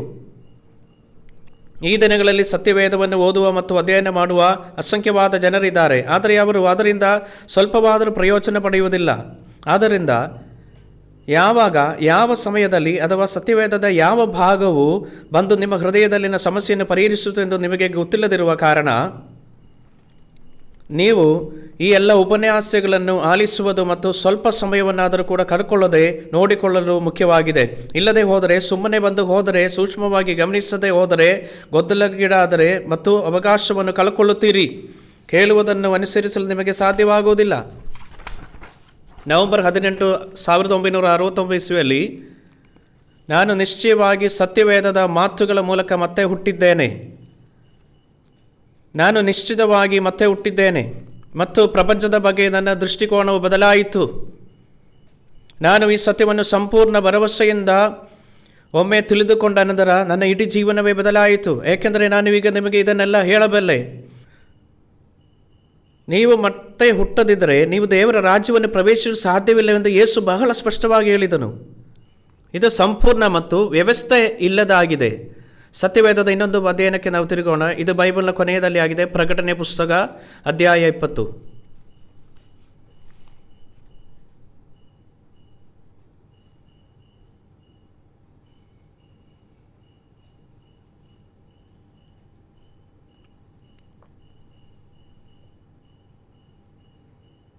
ಹದಿನೈದನೇ ವಾಕ್ಯ. ಪ್ರಕಟಣೆ 20ನೇ ಅಧ್ಯಾಯ 15ನೇ ವಾಕ್ಯ. ದಯವಿಟ್ಟು ನನ್ನ ನಂತರ ಪುನರಾವರ್ತಿಸಿ. ಯಾವನ ಹೆಸರು ಜೀವಬಾಧರ ಪಟ್ಟಿಯಲ್ಲಿ ಬರೆದದಾಗಿ ಕಾಣಲಿಲ್ಲವೋ ಅವನು ಬೆಂಕಿಯ ಕೆರೆಗೆ ದೊಬ್ಬಲ್ಪಟ್ಟನು. ಹಾಗಾದರೆ ನೀವು ಖಂಡಿತವಾಗಿಯೂ ಮತ್ತೆ ಹುಟ್ಟುವ ಅನುಭವವನ್ನು ಹೊಂದಿದ್ದೀರಾ ಅಥವಾ ಇಲ್ಲವೇ ಎಂಬುದು ಪ್ರಶ್ನೆ. ನೀವು ಮತ್ತೆ ಹುಟ್ಟುವ ಖಚಿತ ಅನುಭವವನ್ನು ಹೊಂದಿದ್ದರೆ ನಿಮ್ಮ ಹೆಸರನ್ನು ಜೀವನದ ಪುಸ್ತಕದಲ್ಲಿ ಬರೆಯಲಾಗಿದೆ. ಈಗ ನಾವು ಪ್ರಕಟಣೆ ಅಧ್ಯಾಯ 21 ವಾಕ್ಯ 27ಕ್ಕೆ ತಿರುಗೋಣ.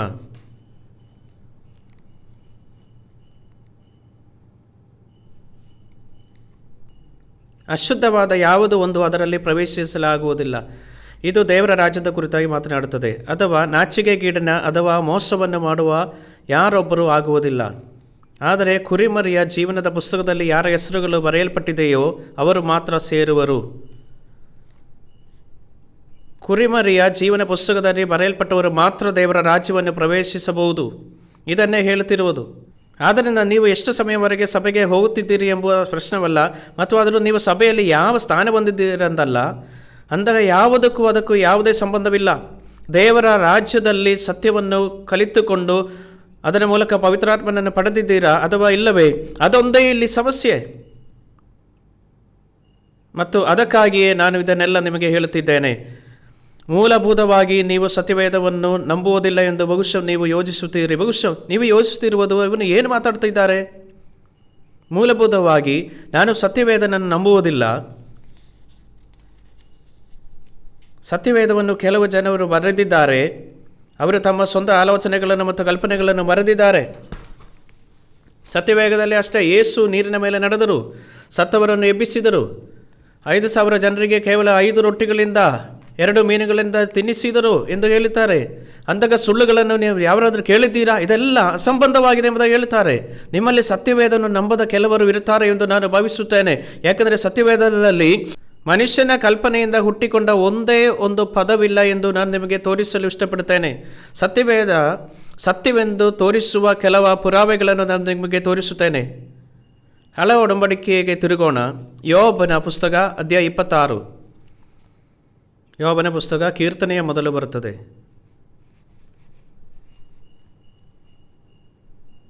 ಯೋಬ 26ನೇ ಅಧ್ಯಾಯ.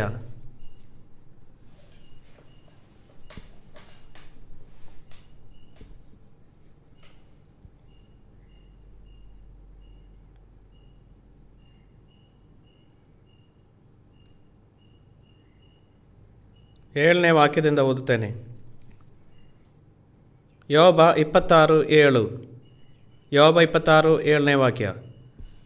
ಅವನು ಶೂನ್ಯದ ಮೇಲೆ ಆಕಾಶದ ಉತ್ತರ ದಿಕ್ಕನ್ನು ವಿಸ್ತರಿಸಿ ಭೂಲೋಕವನ್ನು ಯಾವ ಆಧಾರವನ್ನು ಇಲ್ಲದೆ ತೂಗ ಹಾಕಿದ್ದಾನೆ. ಅವನು ತನ್ನ ಮೋಡಗಳಲ್ಲಿ ನೀರನ್ನು ಸುತ್ತಿಕೊಳ್ಳುತ್ತಾನೆ, ಆದರೆ ಮೋಡಗಳು ಅವುಗಳನ್ನು ಭಾರದಿಂದ ಸಿಡಿಯಲಿಲ್ಲ. ಯೋಬನ ಪುಸ್ತಕವನ್ನು ಸುಮಾರು 3,000 ವರ್ಷಗಳ ಹಿಂದೆ ದಾಖಲಿಸಲಾಗಿದೆ. 3,000 ವರ್ಷಗಳ ಹಿಂದೆ, ಬಹಳ ಹಿಂದಿನದು.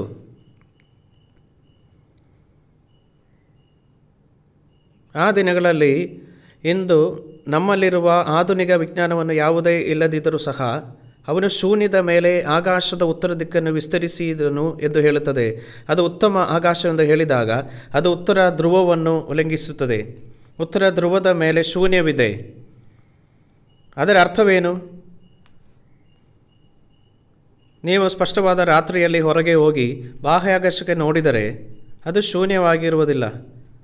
ಅದು ನಕ್ಷತ್ರಗಳಿಂದ ತುಂಬಿರುತ್ತದೆ. ಸೀಲಿಂಗ್ಗೆ ಜೋಡಿಸಲಾದ ಆಭರಣಗಳಂತೆ ಮಿನುಗುತ್ತದೆ. ಅದು ಶೂನ್ಯವಾಗಿಲ್ಲ, ಅದು ನಕ್ಷತ್ರಗಳಿಂದ ತುಂಬಿದೆ. ನಕ್ಷತ್ರ ಪುಂಜವು ತುಂಬ ನಕ್ಷತ್ರಗಳಿಂದ ತುಂಬಿದೆ. ಅದು ಮೋಡವಾಗಿಯೂ ಕಾಣುತ್ತದೆ. ಆದರೆ ಉತ್ತರದ ಮೇಲಿರುವ ಬಾಹ್ಯಾಕಾಶದಲ್ಲಿ ನಕ್ಷತ್ರಗಳಿಲ್ಲದ ಪ್ರದೇಶವಿದೆ ಎಂದು ಇಲ್ಲಿ ಹೇಳುತ್ತದೆ. ಅವನು ಶೂನ್ಯದ ಮೇಲೆ ಆಕಾಶದ ಉತ್ತರ ದಿಕ್ಕನ್ನು ವಿಸ್ತರಿಸಿ ಎಂದು ಇಲ್ಲಿ ಹೇಳುವಾಗ ಇದರ ಅರ್ಥ ಯಾವುದೇ ನಕ್ಷತ್ರಗಳನ್ನು ನೋಡಲಾರದು. ಬೇರೆ ರೀತಿಯಲ್ಲಿ ಹೇಳುವುದಾದರೆ ಉತ್ತರ ಧ್ರುವದ ಮೇಲೆ ಯಾವುದೇ ನಕ್ಷತ್ರವಿಲ್ಲ. ಸತ್ಯವೇದದ ಈ ಭಾಗದ ಲೇಖಕನ ಈ ಮಾತುಗಳನ್ನು ಸುಮಾರು 3000 ವರ್ಷಗಳ ಹಿಂದೆ ದಾಖಲಿಸಲಾಗಿದೆ. ಇದು ಧರ್ಮದ ಬಗ್ಗೆ ಮಾತನಾಡುತ್ತಿಲ್ಲ, ಇದು ಭೂಮಿ ಮತ್ತು ಬಾಹ್ಯಾಕಾಶಕ್ಕೆ ಸಂಭವಿಸಿದ ಸಂಗತಿಗಳ ಬಗ್ಗೆ ಮಾತನಾಡುತ್ತಿರುವುದು. ನೀವಿಲ್ಲಿ ನೋಡಿದರೆ ಇದು ನ್ಯೂಯಾರ್ಕ್ ಟೈಮ್ಸ್ನ ಅಕ್ಟೋಬರ್ 1989 ಲೇಖನವಾಗಿದೆ. ಖಗೋಳಶಾಸ್ತ್ರಜ್ಞರು ಬಾಹ್ಯಾಕಾಶದಲ್ಲಿ ವಿಶಾಲವಾದ ರಂಧ್ರವನ್ನು ಕಂಡುಕೊಂಡಿದ್ದಾರೆ ಎಂಬುದಾಗಿ ಹೇಳುತ್ತಾರೆ. 300 ಮಿಲಿಯನ್ ಪ್ರಕಾಶ ವರ್ಷಗಳ ಅಗಲವಿದೆ ಎಂಬುದಾಗಿ ಹೇಳುತ್ತಾರೆ. ಯುನೈಟೆಡ್ ಸ್ಟೇಟ್ಸ್ 3 ಪ್ರಮುಖ ವೀಕ್ಷಣದ ಅಲೆಗಳಲ್ಲಿ ದೂರದರ್ಶನಗಳನ್ನು ಬಳಸಿ ಖಗೋಳಶಾಸ್ತ್ರಜ್ಞರು ಇದನ್ನು ಕಂಡುಹಿಡಿದಿದ್ದಾರೆ. ಆದ್ದರಿಂದ ಬಾಹ್ಯಾಕಾಶವನ್ನು ಗಮನಿಸುವುದರಿಂದ ಆಧುನಿಕ ವಿಜ್ಞಾನವು ಉತ್ತರದ ಆಕಾಶದಲ್ಲಿ ಬಿಗ್ ಡಿಪ್ಪರ್ನ ಆಚೆಗೆ ದೊಡ್ಡ ಶೂನ್ಯ ಜಾಗವಿದೆವೆಂದು ಕಂಡುಹಿಡಿದಾಗಿದೆ. ಸುಮಾರು 300 ಮಿಲಿಯನ್ ಬೆಳಕಿನ ವರ್ಷಗಳ ವ್ಯಾಸವನ್ನು ಹೊಂದಿರುವ ಈ ಜಾಗದಲ್ಲಿ ಯಾವುದೇ ನಕ್ಷತ್ರಗಳಿಲ್ಲ. ಇದು ಪತ್ರಿಕೆಗಳಲ್ಲಿ ಕೂಡ ವರದಿಯಾಗಿದೆ. ಸತ್ಯವೇದವು ಇದನ್ನು 3000 ವರ್ಷಗಳ ಹಿಂದೆ ಹೇಳಿದೆ.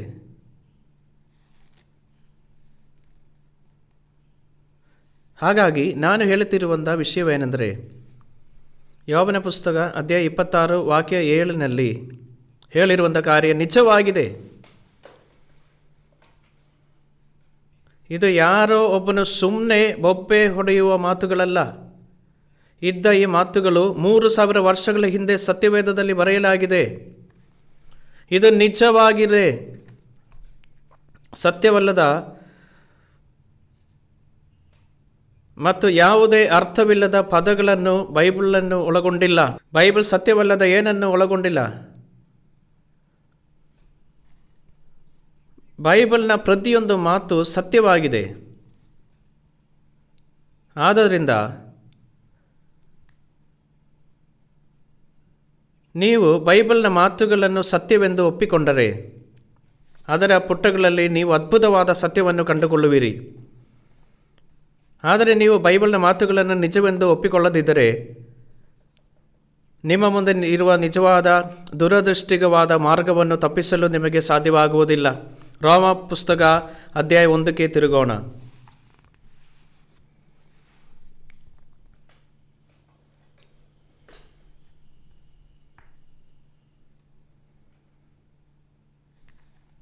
ರೋಮ ಪುಸ್ತಕ ಅಧ್ಯಾಯ 1.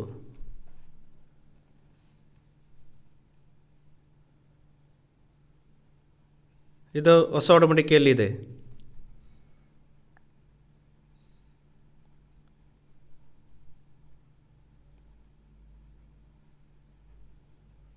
ನಾನು 18ನೇ ವಾಕ್ಯದಿಂದ ಓದುತ್ತೇನೆ.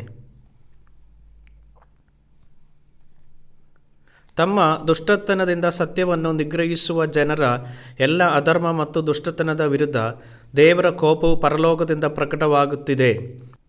ಏಕೆಂದರೆ ದೇವರ ಬಗ್ಗೆ ತಿಳಿದಿರುವುದು ಅವರಿಗೆ ಸರಳವಾಗಿದೆ, ಏಕೆಂದರೆ ದೇವರು ಅದನ್ನು ಅವರಿಗೆ ಸ್ಪಷ್ಟಪಡಿಸಿದ್ದಾನೆ.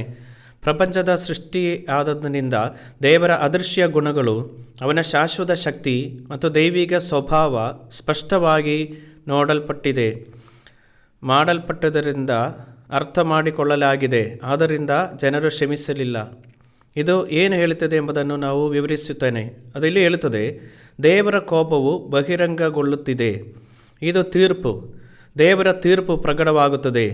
ಆದರೆ ಅದು ಯಾರಿಗೆ ಬಹಿರಂಗವಾಗುತ್ತದೆ? ದೇವರನ್ನು ತಿಳಿದಿಲ್ಲ ಎಂದು ಹೇಳುವವರಿಗೆ, ದೇವರನ್ನು ನಂಬದವರಿಗೆ ತೀರ್ಪು ಪ್ರಕಟವಾಗುತ್ತದೆ. ದೇವರನ್ನು ನಂಬದವರಿಗೆ. ಇದನ್ನೇ ಇಲ್ಲಿ ಹೇಳುವುದು. ಇರುವ ಎಲ್ಲ ಪಾಪಗಳಲ್ಲಿಯೂ ದೇವರನ್ನು ನಂಬದೇ ಇರುವ ಪಾಪವಾಗಿದೆ ದೊಡ್ಡದು. ಹೆಚ್ಚಿನ ಜನರು ದರೋಡೆಯನ್ನು ಪಾಪವೆಂದು ಪರಿಗಣಿಸುತ್ತಾರೆ. ಏನನ್ನಾದರೂ ಕದಿಯುವುದು ಪಾಪವೆಂದು ಅವರು ಹೇಳುತ್ತಾರೆ. ಜೂಜಾಟ ಮಾಡುವುದು ಪಾಪ ಎಂಬುದಾಗಿ ಹೇಳುತ್ತಾರೆ. ಇವುಗಳನ್ನು ಇವರು ಪಾಪಗಳೆಂಬುದಾಗಿ ಪರಿಗಣಿಸುತ್ತಾರೆ. ಆದರೆ ದೇವರನ್ನು ನಂಬದೇ ಇರುವುದು ಪಾಪವೆಂದು ಅವರು ಭಾವಿಸುವುದಿಲ್ಲ. ಯಾಕೆ ಗೊತ್ತಾ? ಹುಚ್ಚರು ಮಾತ್ರ ದೇವರನ್ನು ನಂಬುತ್ತಾರೆ ಎಂದು ಅವರು ಭಾವಿಸುತ್ತಾರೆ. ಬುದ್ಧಿವಂತ ವ್ಯಕ್ತಿ ದೇವರನ್ನು ನಂಬುವುದಿಲ್ಲ ಎಂಬುದಾಗಿ ಅವರು ಹೇಳುತ್ತಾರೆ. ಅವರು ದೇವರನ್ನು ನಂಬುವುದಿಲ್ಲ ಅಂತ ಹೇಳುತ್ತಾರೆ. ಆಗಲಿ ಅವರು ತಮ್ಮ ಸ್ವಂತ ಶಕ್ತಿಯನ್ನು ಬಯಸುತ್ತಾರೆ. ಹಾಗೆ ಯೋಜಿಸುವವರು ಬಹಳ ಜನವಿದ್ದಾರೆ. ಇಂದು ಇಲ್ಲಿರುವ ನಿಮ್ಮಲ್ಲಿ ಯಾರಾದರೂ ಈ ರೀತಿಯಲ್ಲಿ ಯೋಜಿಸಿರುವುದಾದರೆ ದಯವಿಟ್ಟು ನನ್ನ ಮಾತನ್ನು ಎಚ್ಚರಿಕೆಯಿಂದ ಆಲಿಸಿರಿ. ಮಕ್ಕಳನ್ನು ಹೊಂದಲು ಸಾಧ್ಯವಾಗದ ದಂಪತಿಗಳು ಇದ್ದರುವೆಂದು ಭಾವಿಸೋಣ. ಆದರೆ ನಂತರ ಅವರು ಮಗನನ್ನು ಹೊಂದಲು ಯಶಸ್ವಿಯಾದರು. ಅವನು ಒಬ್ಬನೇ ಮಗು. ಅವನು ಅವರಿಗೆ ಬಹಳ ಅಮೂಲ್ಯವಾಗಿದ್ದರು. ಅವರು ಅವನನ್ನು ತಮ್ಮ ತೋಳಗಳಲ್ಲಿ ಅಲುಗಾಡಿಸುತ್ತಿದ್ದರು. ಅವರು ಅವರಿಗೆ ಅತ್ಯಂತ ಅಮೂಲ್ಯವಾದರು. ಆದರೆ ಅವನು ಸಂಪೂರ್ಣವಾಗಿ ಹಾಳಾದನು. ಅವನು ಬೆಳೆದದ್ದು ಹೀಗೆ. ನಂತರ ವಯಸ್ಕನಾಗಿ ಅವನು ಹೊರಗೆ ಹೋದಾಗ ಅವನು ತನ್ನ ಕುಟುಂಬದ ಹೊರಗಿನ ಜನರ ಬಗ್ಗೆ ದಯೆ ಮತ್ತು ಸಹಬೂದಿಯನ್ನು ಹೊಂದಿದ್ದನು. ಮತ್ತು ಜನರು ಅವನನ್ನು ನೋಡಿ ಹೇಳುತ್ತಿದ್ದರು, ಇವನ ತಂದೆ ಯಾರೆಂಬುದಾಗಿ ನಮಗೆ ಗೊತ್ತಿಲ್ಲ, ಆದರೆ ಇವನೊಂದು ಉತ್ತಮವಾಗಿರುವಂಥ ಯುವಕ ಅಂತ ಹೇಳುತ್ತಿದ್ದರು. ಆದರೆ ಈ ಮಗ ಮನೆಗೆ ಹೋದಾಗ ಅಪ್ಪನಿಗೆ ಕೊಡಬೇಕಾದ ಗೌರವವನ್ನು ಕೊಡಲಿಲ್ಲ. ಮುದುಕ ಇನ್ನು ಸತ್ತಿಲ್ಲವೇ ಎಂದು ಹೇಳುತ್ತಿದ್ದರು. ಅವನು ತನ್ನ ತಂದೆಯನ್ನು ಸಂಪೂರ್ಣ ತಿರಸ್ಕಾರದಿಂದ ನಡೆಸುತ್ತಿದ್ದರು. ಹೀಗಿರುವಾಗ ಹೊರಗಿನವರ ದೃಷ್ಟಿಯಲ್ಲಿ ಹಗಲು ಹೊತ್ತಿನಷ್ಟೇ ಪ್ರಾಮಾಣಿಕನಂದೇ ಕಂಡರೂ ಅಪ್ಪನ ಕಣ್ಣಿಗೆ ಹೇಗೆ ಕಾಣಿಸಿದೆ? ಅವರು ಸಂಪೂರ್ಣವಾಗಿ ಕೃತಜ್ಞತೆ ಇಲ್ಲದ ಮಗುವಾಗಿದ್ದರು. ಅವನು ಸಂಪೂರ್ಣ ರಾಸ್ಕಲಾಗಿದ್ದರು. ಅವನ ತಂದೆಯ ದೃಷ್ಟಿಯಲ್ಲಿ ಅವನು ಭಯಂಕರ ಪಾಪಿ.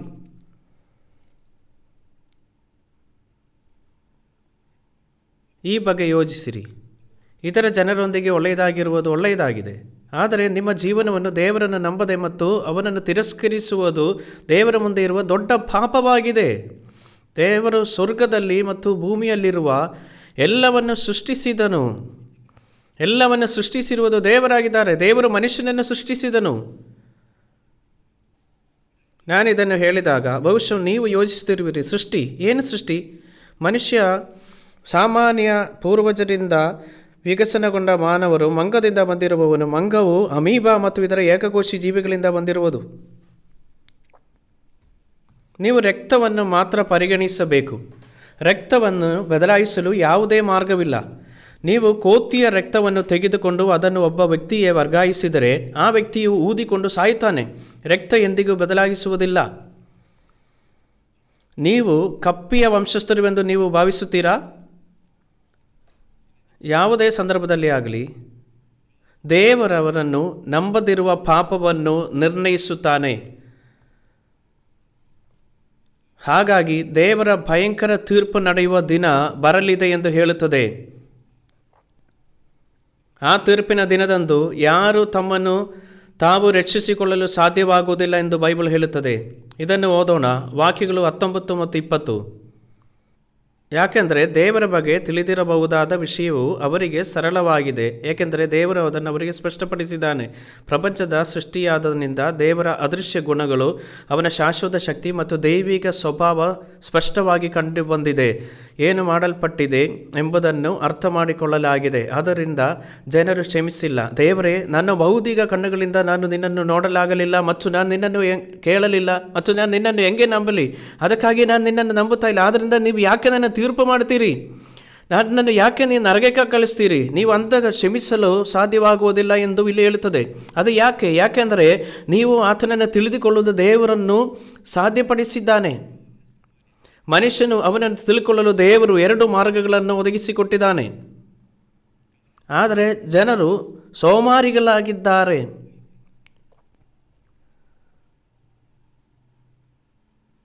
ಅವರು ಶಾರೀರಿಕ ವಿಷಯಗಳನ್ನು ಆನಂದಿಸಲು ಬಯಸುತ್ತಾರೆ. ಅವರು ಈ ಜಗತ್ತಿನಲ್ಲಿ ವಾಸಿಸುವ ಭೌತಿಕ ಸಂತೋಷಗಳಲ್ಲಿ ಸಿಕ್ಕಿಕೊಳ್ಳುತ್ತಾರೆ ಮತ್ತು ಆದ್ದರಿಂದ ಅವರು ದೇವರನ್ನು ನಿರ್ಲಕ್ಷ್ಯ ಮಾಡುತ್ತಾರೆ. ಅದು ಯಾಕೆ? ದೇವರ ವಿಧಾನ ಎಂದು ಅವರು ಭಾವಿಸಿದರೆ ಅವರು ಏನು ಮಾಡಲು ಬಯಸುತ್ತಾರೆ ಎಂಬುದನ್ನು ಅದು ತಡೆಯುತ್ತದೆ. ಆದ್ದರಿಂದ ಅವರು ದೇವರನ್ನು ಹುಡುಕುವುದಿಲ್ಲ. ಆದ್ದರಿಂದ ದೇವರನ್ನು ತಿಳಿದುಕೊಳ್ಳಲು 2 ಮಾರ್ಗಗಳಿದೆ. ಈ ಮಾರ್ಗಗಳಲ್ಲಿ ಮೊದಲನೆಯದು ನಿಮ್ಮೊಳಗೆ ಕಂಡುಕೊಳ್ಳುವುದಾಗಿದೆ. ಇಂದು ನಿಮ್ಮಲ್ಲಿ ಯಾರಿಗಾದರೂ ದೇವರ ವಿಧಾನ ಎಂದು ಭಾವಿಸದಿದ್ದರೆ, ನಿಮ್ಮಲ್ಲಿ ಯಾರಾದರೂ ದೇವರಲ್ಲಿ ನಂಬಿಕೆ ಇಲ್ಲದಿದ್ದರೆ ಯೋಚಿಸಿರಿ.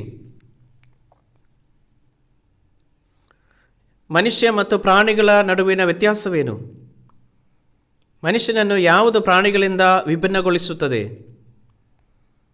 ಪ್ರಾಣಿಗಳಿಗೆ ಯಾವುದೇ ರೀತಿಯಲ್ಲಿ ಧರ್ಮವಿಲ್ಲ, ಆದರೆ ಮನುಷ್ಯನಿಗೆ ಧರ್ಮವಿದೆ. ಅಷ್ಟೇ ವ್ಯತ್ಯಾಸ. ಮನುಷ್ಯನು ಧರ್ಮವನ್ನು ಹುಡುಕಲು ಕಾರಣ ಅವನೊಳಗೆ ಆತ್ಮವಿದೆ ಎಂಬುದಾಗಿದೆ. ಅದಕ್ಕಾಗಿದೆ ಮನುಷ್ಯ ಧರ್ಮವನ್ನು ಹುಡುಕುತ್ತಾನೆ. ಮನುಷ್ಯನಿಗೆ ಆತ್ಮವಿದೆಯೋ? ನನ್ನ ಬಳಿ ಆತ್ಮವೆಂದರೆ ಏನೂ ಇಲ್ಲ. ನಿಮ್ಮಲ್ಲಿ ಯಾವುದಾದರೂ ಈ ರೀತಿಯಾಗಿ ಯೋಚಿಸುವುದಾದರೆ ದಯವಿಟ್ಟು ನನ್ನ ಮಾತನ್ನು ಕೇಳಿರಿ. ಇದು ನಾನು ಆಗಾಗ್ಗೆ ಮಾತನಾಡುವ ವಿಷಯ. ನಮ್ಮ ಮನೆಯಲ್ಲಿ ಒಂದು ನಾಯಿ ಸಾಕುತ್ತಿತ್ತು. ಅವಳ ಹೆಸರು ಲೈಸಾ. ಅವಳು ತುಂಬ ಚಿಕ್ಕ ನಾಯಿ ಮಾತ್ರ. ಅವಳ ಕೂದಲು ತುಂಬ ಉದ್ದವಾಗಿತ್ತು. ಅದು ಕೆಳಗೆ ಬಂದು ಅವಳ ಕಣ್ಣುಗಳನ್ನು ಮುಚ್ಚಿತ್ತು. ಹಾಗಾಗಿ ಅವಳು ಯಾರನ್ನಾದರೂ ನೋಡಲಾದರೆ ಅವಳು ಈ ರೀತಿ ನೋಡಬೇಕಾಗಿತ್ತು. ಅವಳು ಹೀಗೇನೆ ನೋಡ್ತಾ ಇತ್ತು ಜನರನ್ನು. ಅವಳು ಚಿಕ್ಕ ನಾಯಿಯಾಗಿತ್ತಿರುವುದರಿಂದ, ಆದರೆ ಅವಳು ತುಂಬ ಉಗ್ರಗಣ್ಣಿಯಾಗಿತ್ತು. ಆದರೆ ಯಾರಾದರೂ ನಮ್ಮ ಮನೆಯ ಹತ್ರಕ್ಕೆ ಬಂದಾಗ ಅವಳು ಆ ಕಡೆ ಹೋಗ್ಬಿಟ್ಟು ಅವಳನ್ನು ಮೂಸುತ್ತಿದ್ದರು, ಹಾಗೆ ಮಾಡ್ತಾಯಿತ್ತು. ಆದರೆ ಯಾರಾದರೂ ಒಳಗಡೆಯಿಂದ ಹೋಗುವಾಗ ಅವರ ಹತ್ರ ಹೋಗಿಬಿಟ್ಟು ಅವನ ಕಾಲನ್ನು ಕಚ್ಚುತ್ತಿತ್ತು. ಆಗ ಅವರು ಚಿಕ್ಕದಾಗಿದ್ದಾಗ ಅದು ದೊಡ್ಡ ಒಂದು ವಿಷಯವಾಗಿತ್ತಿಲ್ಲ. ಆದರೆ ಅವರು ತುಂಬ ಭಯದಿಂದ ಎಂಬುದಾಗಿ ಅಳುತ್ತಿದ್ದರು. ಆದರೆ ಈ ಲೈಸಾ ಏನು ಮಾಡ್ತಾ ಅಂದರೆ ಗೊತ್ತಾ, ಆಗ ಅವಳು ತುಂಬ ನಿರ್ದೋಷಿ ಎಂಬುದಾಗಿ ಅವಳು ಕಂಡು ಯಾವುದೇ ತಪ್ಪು ಮಾಡಿಲ್ಲ ಎಂಬುದಾಗಿ ಅವಳು ಅನಿಸ್ತಾಳೆ. ಆಗ ಅವಳು ಸುಮ್ಮನೆ ನಡ್ಕೊಂಡು ಹೋಗ್ತಾಳೆ.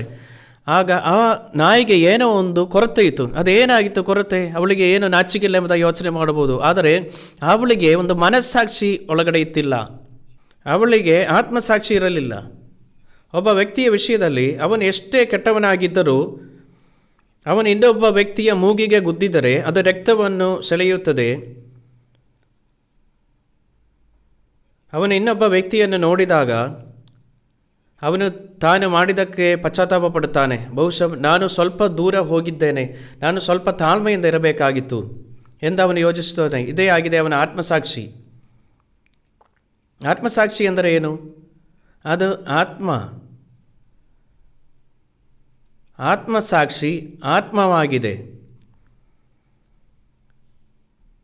ಇದು ಮನುಷ್ಯ ಮತ್ತು ಪ್ರಾಣಿಗಳ ನಡುವಿನ ವ್ಯತ್ಯಾಸವಾಗಿದೆ. ಪ್ರಾಣಿಗಳೇ ಆತ್ಮ ಇರುವುದಿಲ್ಲವಾದ್ದರಿಂದ ಅವು ಸತ್ತಾಗ ಅದು ಅವರಿಗೆ ಅಂತ್ಯವಾಗಿದೆ. ಮನುಷ್ಯನಿಗೆ ಆತ್ಮವಿದೆ, ಅವನು ಸತ್ತಾಗ ಅದು ಅಂತ್ಯವಲ್ಲ. ಆದರೆ ಆತ್ಮಸಾಕ್ಷಿಯ ಚಟುವಟಿಕೆಯಿಂದಾಗಿ ಮನುಷ್ಯ ಧರ್ಮವನ್ನು ಹುಡುಕುತ್ತಾನೆ. ಅದಕ್ಕಾಗಿ ಜನರು ಧಾರ್ಮಿಕ ಜೀವನವನ್ನು ನಡೆಸುತ್ತಾರೆ. ನಿಮಗೆ ಆತ್ಮಸಾಕ್ಷಿ ಇಲ್ಲವೇ? ನಿಮ್ಮೊಳಗೆ ಆತ್ಮಸಾಕ್ಷಿ ಇಲ್ಲವೇ? ನಿಮಗೆ ಆತ್ಮಸಾಕ್ಷಿ ಇದ್ದರೆ ನಿಮ್ಮೊಳಗೆ ಆತ್ಮವಿದೆ ಎಂದು ನೀವು ತಿಳಿದುಕೊಳ್ಳಬೇಕು. ಇಲ್ಲಿ ರೋಮ ಪುಸ್ತಕದಲ್ಲಿ ಒಂದು ಮಾರ್ಕರನ್ನು ಹಾಕಿ ಮತ್ತು ನಾವು ಆದಿಕಾಂಡ ಅಧ್ಯಾಯ 1ಕ್ಕೆ ತಿರುಗೋಣ.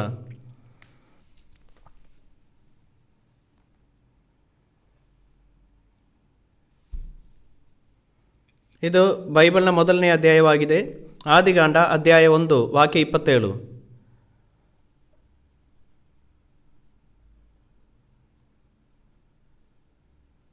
ಆದಿಕಾಂಡ ಅಧ್ಯಾಯ 1 ವಾಕ್ಯ 27.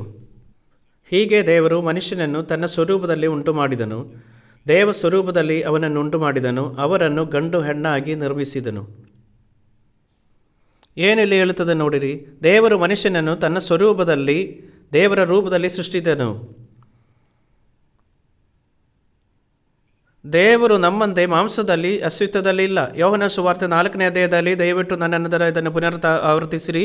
ದೇವರು ಆತ್ಮಸ್ವರೂಪನು ಮತ್ತು ಅವನನ್ನು ಆರಾಧಿಸುವವರು ಆತ್ಮದಲ್ಲಿ ಮತ್ತು ಸತ್ಯದಲ್ಲಿ ಆರಾಧಿಸಬೇಕು. ದೇವರು ಆತ್ಮ ಎಂದು ಹೇಳುತ್ತದೆ. ದೇವರು ನಮ್ಮಂತೆ ಮಾಂಸವಲ್ಲ, ಅವನು ಆತ್ಮ.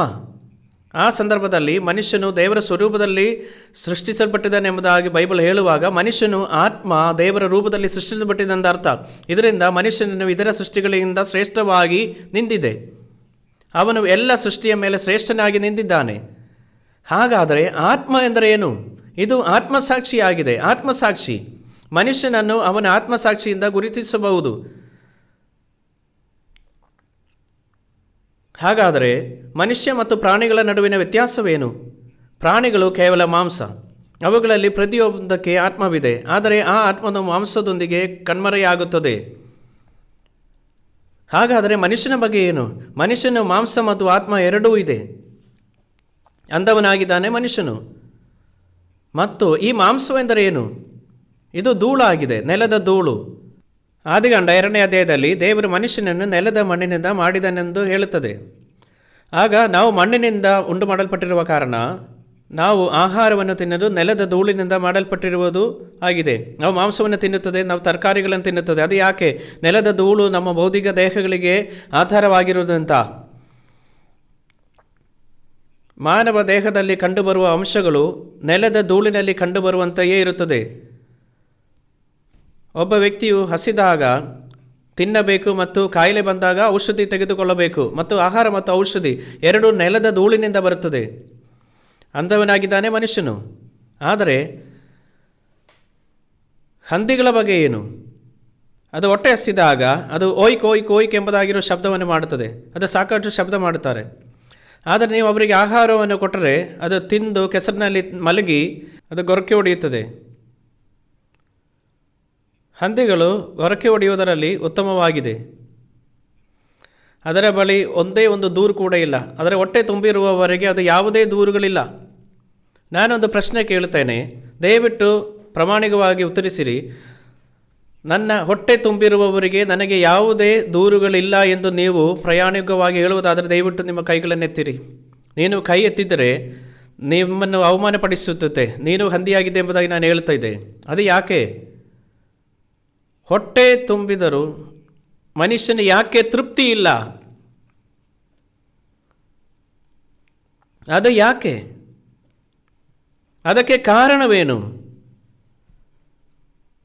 ಇದು ಅವನ ಆತ್ಮದ ಕಾರಣ. ಯಾಕೆಂದರೆ ಅವನ ಆತ್ಮನು ಹಸಿದಿದೆ. ಯಾಕೆಂದರೆ ಅವನೊಳಗಿನ ಆತ್ಮವು ಹಸಿದಿದೆ.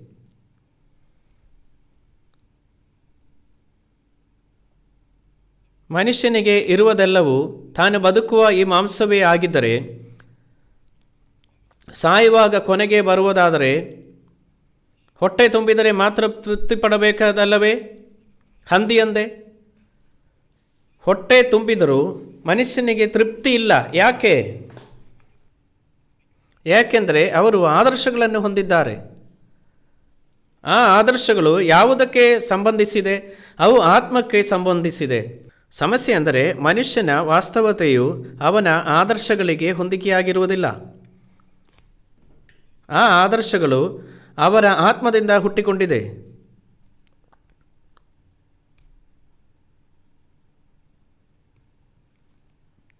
ಮನುಷ್ಯನು ಖಂಡಿತವಾಗಿಯೂ ದೇವರ ರೂಪದಲ್ಲಿ ರಚಿಸಲಾದ ಆತ್ಮವನ್ನು ಹೊಂದಿದ್ದಾನೆ. ಆಗ ದೇವರ ಸ್ವರೂಪದಲ್ಲಿ ಅವನು ಸೃಷ್ಟಿಸಲ್ಪಟ್ಟಿದ್ದಾನೆ. ದಯವಿಟ್ಟು ನನ್ನ ನಂತರ ಇದನ್ನು ಪುನರಾವರ್ತಿಸಿರಿ.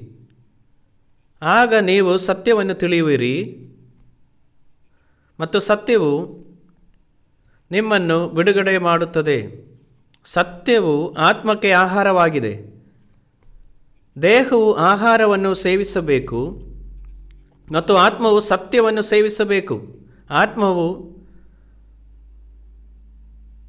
ಸತ್ಯವನ್ನು ಸೇವಿಸುವ ಅಗತ್ಯವಿದೆ ಮತ್ತು ಸತ್ಯವು ದೇವರ ವಾಕ್ಯವಾಗಿದೆ. ಯೇಸುವೇ ಸತ್ಯವಾಗಿದ್ದಾನೆ. ಅದಕ್ಕಾಗಿಯೇ ನೀವು ಈ ಸತ್ಯವನ್ನು ಕಂಡುಕೊಳ್ಳುವವರಿಗೆ, ಈ ಸತ್ಯವನ್ನು ನೀವು ಅರಿತುಕೊಳ್ಳುವವರಿಗೆ ನಿಮ್ಮ ಜೀವನದಲ್ಲಿ ನೀವು ತೃಪ್ತರಾಗಲು ಯಾವುದೇ ಮಾರ್ಗವಿಲ್ಲ.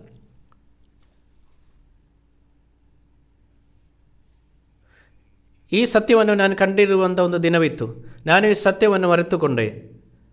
ಆ ಕ್ಷಣದಲ್ಲಿ ನನಗೆ ತೃಪ್ತಿ ಸಿಕ್ಕಿತು. ಆ ಸಮಯದಲ್ಲಿ ಜನರು ನನಗೆ ಹುಚ್ಚು ಹಿಡಿದಿದೆ ಎಂಬುದಾಗಿ ಹೇಳಿದರು. ನನ್ನ ಮುಖದಲ್ಲಿ ವಿಶಾಲವಾಗಿರುವಂಥ ನಗುವಿತ್ತು. ಹುಚ್ಚರು ಮಾಡುವುದೇ ಅದನ್ನೇ ಅಲ್ವಾ? ಈ ಸತ್ಯವನ್ನು ಅರಿತುಕೊಂಡ ನಂತರ ನಾನು ಜಗತ್ತನ್ನು ನೋಡಿದಾಗ ಅದು ಮೋರಿ ಎಂದೇ ಕಾಣುತ್ತಿದ್ದೆ. ಐಷಾರಾಮದ ಮಡಿಲಲ್ಲಿ ಬದುಕುತ್ತಿದ್ದರ ಜನರ ಬಗ್ಗೆ ಕರುಣೆ ತೋರಿದೆ.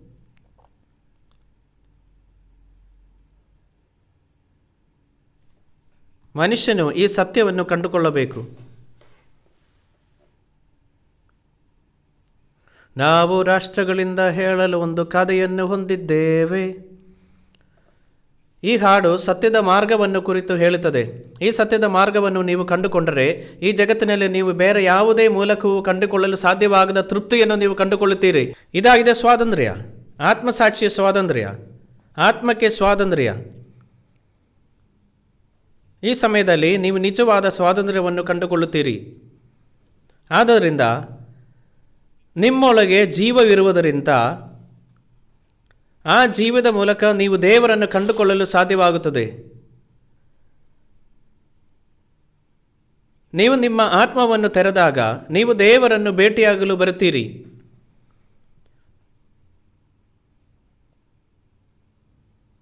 ಈ ಜಗತ್ತಿನಲ್ಲಿ ಅನೇಕ ಜನರು ತಮ್ಮೊಂದಿಗೆ ಬೈಬಲನ್ನು ಹಿಡಿದುಕೊಳ್ಳುತ್ತಾರೆ, ಬೈಬಲ್ ಓದುತ್ತಾರೆ, ಬೈಬಲ್ ಬಗ್ಗೆ ಮಾತಾಡುತ್ತಾರೆ, ಆದರೆ ಅವರು ಮಾತ್ರ ಇದ್ದಾರೆ ಎಂದು ತೋರುತ್ತಾರೆ. ಆದರೆ ತಮ್ಮ ಆತ್ಮದಲ್ಲಿ ದೇವರನ್ನು ನಿಜವಾಗಿ ಭೇಟಿಯಾದ ಕೆಲವು ಜನ ಮಾತ್ರ ಇದ್ದಾರೆ. ಇದು ಸಮಸ್ಯೆ ಆಗಿದೆ. ನಾವು ದೇವರನ್ನು ಭೇಟಿಯಾಗುವುದು ದೇವರ ವಾಕ್ಯದ ಮೂಲಕವಾಗಿದೆ. ಹಾಗಾದರೆ ದೇವರನ್ನು ಕಂಡುಕೊಳ್ಳಲು ನಮಗೆ ಎರಡನೇ ಮಾರ್ಗ ಯಾವುದು? ವಾಕ್ಯ 20 ನೋಡಿರಿ. ರೋಮ ಪುಸ್ತಕ ಅಧ್ಯಾಯ 1 ವಾಕ್ಯ 20.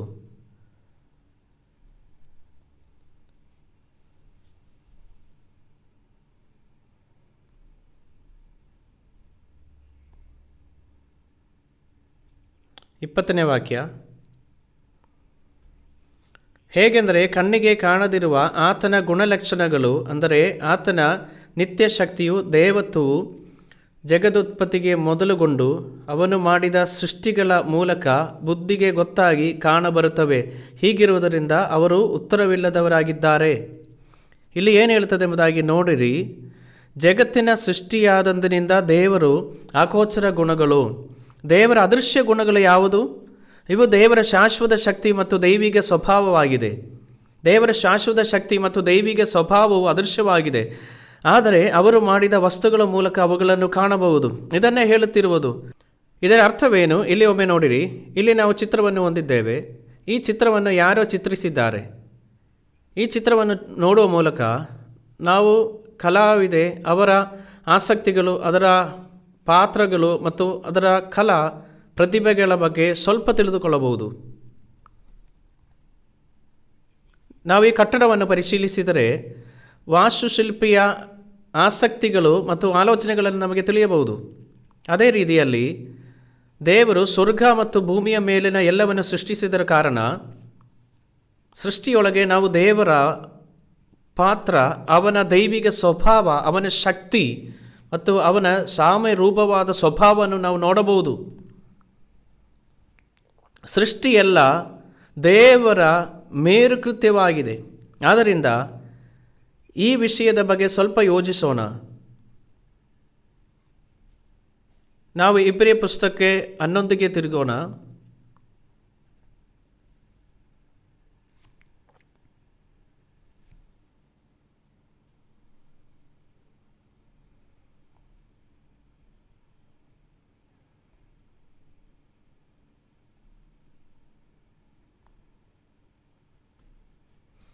ಇಬ್ರಿಯ 11ನೇ ಅಧ್ಯಾಯ 3ನೇ ವಾಕ್ಯ.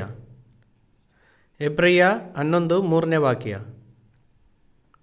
ಲೋಕಗಳು ದೇವರ ಮಾತಿನಿಂದ ನಿರ್ಮಿತವಾದನೆಂದು ನಂಬಿಕೆಯಿಂದಲೇ ನಾವು ತಿಳುಕೊಂಡು ಕಾಣಿಸುವ ಈ ಜಗತ್ತು ದೃಶ್ಯ ವಸ್ತುಗಳಿಂದ ಉಂಟಾಗಲಿಲ್ಲವೆಂದು ಗ್ರಹಿಸುತ್ತೇವೆ. ನಂಬಿಕೆಯಿಂದ ಈ ಲೋಕವು ಉಂಟಾಯಿತೆಂಬುದಾಗಿ ನಾವು ನೋಡುತ್ತೇವೆ. ಇಲ್ಲೇನು ಹೇಳುತ್ತದೆ ನೋಡಿರಿ. ದೇವರು ಈ ಭೂಮಿಯನ್ನು ಹೇಗೆ ಸೃಷ್ಟಿಸಿದನು? ಅವನ ಆಜ್ಞೆಯ ಮೇರೆಗೆ ಅವನು ಅದನ್ನು ಮಾಡಿದನೆಂಬುದಾಗಿ ಹೇಳುತ್ತದೆ. ಅವನು ಅದನ್ನು ತನ್ನ ಮಾತಿನ ಮೂಲಕವಾಗಿ ಮಾಡುತ್ತಾನೆಂಬುದಾಗಿ ಹೇಳುತ್ತದೆ. ವಾವ್, ಅದ್ಭುತ ಅಲ್ಲವೇ? ನಾವು ಇರುವಂತಹ ಕಟ್ಟಡವನ್ನು ಹೇಗೆ ನಿರ್ಮಿಸಲಾಗಿದೆ? ನೀವು ಭಾರಿ ಯಂತ್ರೋಪಾಧ್ಯಾಯಗಳನ್ನು ಬೇಕು, ನಿಮಗೆ ಕಾರ್ಮಿಕರು ಬೇಕು, ಕಟ್ಟಡವನ್ನು ನಿರ್ಮಿಸಲು ನಿಮಗೆ ಪರಿಶೀಲಕರು ಬೇಕು. ಆದರೆ ದೇವರು ತನ್ನ ಪದವನ್ನು ಬಳಸಿ ಈ ಜಗತ್ತನ್ನು ಸೃಷ್ಟಿಸಿದನೆಂಬುದಾಗಿ ಬೈಬಲ್ ಹೇಳುತ್ತದೆ. ದೇವರು ತನ್ನ ಮಾತಿನ ಮೂಲಕ ಜಗತ್ತನ್ನು ಸೃಷ್ಟಿಸಿದನೆಂಬುದಾಗಿ ಬೈಬಲ್ ಹೇಳುವುದರ ಅರ್ಥವೇನು? ಈ ರೀತಿ ಯೋಚಿಸೋಣ. ನಾನು ಈಗ ವಾಸಿಸುತ್ತಿರುವ ಮನೆಯನ್ನು ನಾನು ನಿರ್ಮಿಸಿದೆ. ಆ ಸಮಯದಲ್ಲಿ ನಾನು ಪ್ರಸಾರ ಕಂಪನಿಯಲ್ಲಿ ಕೆಲಸ ಮಾಡುತ್ತಿದ್ದೆ. ಯೋಜನೆಗಳನ್ನು ರೂಪಿಸುವುದ ಮೊದಲೇ ಹಂತವಾಗಿದೆ. ಆ ಮನೆ ಕಟ್ಟಲು ತಯಾರಿ ನಡೆಸುತ್ತಿರುವಾಗ ಊರು ಸುತ್ತಿ ಖಾಸಗಿ ನಿವಾಸಿಗಳನ್ನೆಲ್ಲ ನೋಡಿಕೊಂಡೆ. ನಾನು ಹೀಗೆ ಮಾಡುತ್ತಿದ್ದಂತೆ ನನ್ನ ಮನೆಯನ್ನು ಹೇಗೆ ನಿರ್ಮಿಸಬಹುದು ಎಂಬುದಾಗಿರುವ ಒಂದು ಕಲ್ಪನೆ ನನಗೆ ಬಂತು. ಮುಂದಿನ ಹಂತವೆಂದರೆ ವಾಸ್ತುಶಿಲ್ಪಿಗಳ ಕಚೇರಿಗೆ ಹೋಗಿ ನಾನು ನಿರ್ಮಿಸಲು ಬಯಸುವ ಮನೆಗೆ ಯೋಜನೆಗಳನ್ನು ರೂಪಿಸಲು ಅವರನ್ನು ಹೇಳಿದ್ದುವೆ. ವಾಸ್ತುಶಿಲ್ಪಿಗಳು ನನಗೆ ಭೂಮಿಯ ಚದರ ತುಣುಕನ್ನು ಹೇಳಿದರು. ನಾನು ಅವರಿಗೆ 3,000 ಚದುರ ಅಡಿ ಬಗ್ಗೆ ಹೇಳಿದೆ. ನಂತರ ಅವರು ನನ್ನ ಮನೆಗೆ ಎಷ್ಟು ಕದಗಳನ್ನು ಹೊಂದಬೇಕೆಂದು ಕೇಳಿದರು ಮತ್ತು ನಾನು 3 ಕದಗಳನ್ನು ಎಂಬುದಾಗಿ ಹೇಳಿದೆ. ಅವರು ತಿಳಿದುಕೊಳ್ಳಬೇಕಾದ ಎಲ್ಲವನ್ನು ನಾನು ಅವರಿಗೆ ಹೇಳಿದೆ. ಸುಮಾರು 1 ತಿಂಗಳ ನಂತರ ಅವರು ನನ್ನನ್ನು ಸಂಪರ್ಕಿಸಿದರು. ಯೋಚನೆಗಳು ಸಿದ್ಧವಾಗಿದೆ ಎಂಬುದಾಗಿ ಹೇಳಿದರು. ಆಗ ಅದನ್ನು ಪಡೆದುಕೊಳ್ಳಿರಿ ಎಂಬುದಾಗಿ ಹೇಳಿದರು. ಅವರು ನನಗೆ ಬ್ಲೂ ಪ್ರಿಂಟನ್ನು ಕೊಟ್ಟರು. ಒಂದು ಪುಸ್ತಕ ರೂಪದಲ್ಲಿತ್ತು. ನಾನು ಮಾಡಿದ ಮುಂದಿನ ಕೆಲಸವೇನೆಂದರೆ ಈ ಬ್ಲೂ ಪ್ರಿಂಟನ್ನು ತೆಗೆದುಕೊಂಡು ಗುತ್ತಿಗೆಗಾರರಿಗೆ ಕೊಡಬೇಕು. ಮನೆ ಕಟ್ಟಲು 3 ತಿಂಗಳು ಹಿಡಿಯಿತು. ಅದು ಮುಗಿದ ನಂತರ ನಾನು ಮನೆಗೆ ತೆರಳಿದೆ. ನಾನು ಆ ಮನೆಯನ್ನು ಹೇಗೆ ನಿರ್ಮಿಸಿದೆ?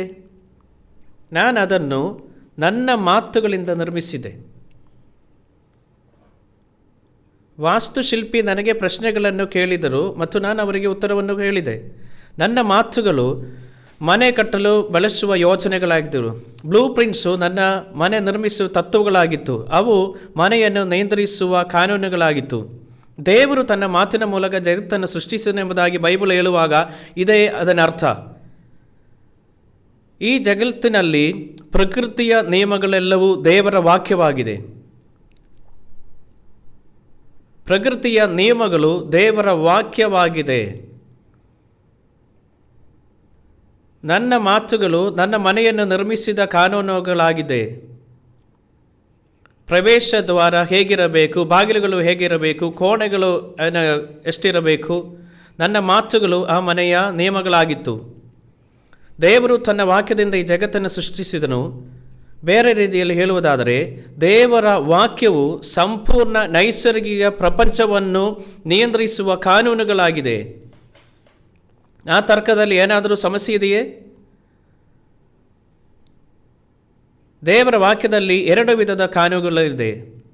ಪ್ರಕೃತಿಯ ನಿಯಮಗಳು ಮತ್ತು ಅನಂತರ ಆತ್ಮದ ನಿಯಮಗಳು. ಪ್ರಕೃತಿಯ ನಿಯಮಗಳು ನಮ್ಮ ದೇಹದಲ್ಲಿನ ಟ್ರಿಲಿಯನ್ಗಳಟ್ಟಿಗೆ ಜೀವಕೋಶಗಳನ್ನು ನಿಯಂತ್ರಿಸುವ ಕಾನೂನುಗಳಾಗಿದೆ. ಇದು ದೇವರ ವಾಕ್ಯವೂ ಆಗಿದೆ. ಒಟ್ಟಾರೆಯಾಗಿ ಎಲ್ಲವನ್ನು ನಿಯಂತ್ರಿಸುವ ಎಲ್ಲ ಕಾನೂನುಗಳು ದೇವರ ವಾಕ್ಯವಾಗಿದೆ. ಬೈಬಲ್ನ ಸತ್ಯವನ್ನು ಅರಿತುಕೊಳ್ಳುವುದು ಆತ್ಮದ ನಿಯಮವಾಗಿದೆ. 2ನೇ ವಿಧದ ಕಾನೂನು ಆತ್ಮದ ನಿಯಮವಾಗಿದೆ. ನಿಮ್ಮ ಆತ್ಮದಲ್ಲಿ ಸಾಧಿಸಲಾಗುತ್ತದೆ. ನೀವು ದೇವರ ಮಗುವಾಗಿ ಮತ್ತೆ ಹುಟ್ಟುತ್ತೀರಿ. ಇದು ದೇವರ ಯೋಚನೆಯಾಗಿದೆ. ಕೀರ್ತನೆ 119ಗೆ ತಿರುಗೋಣ.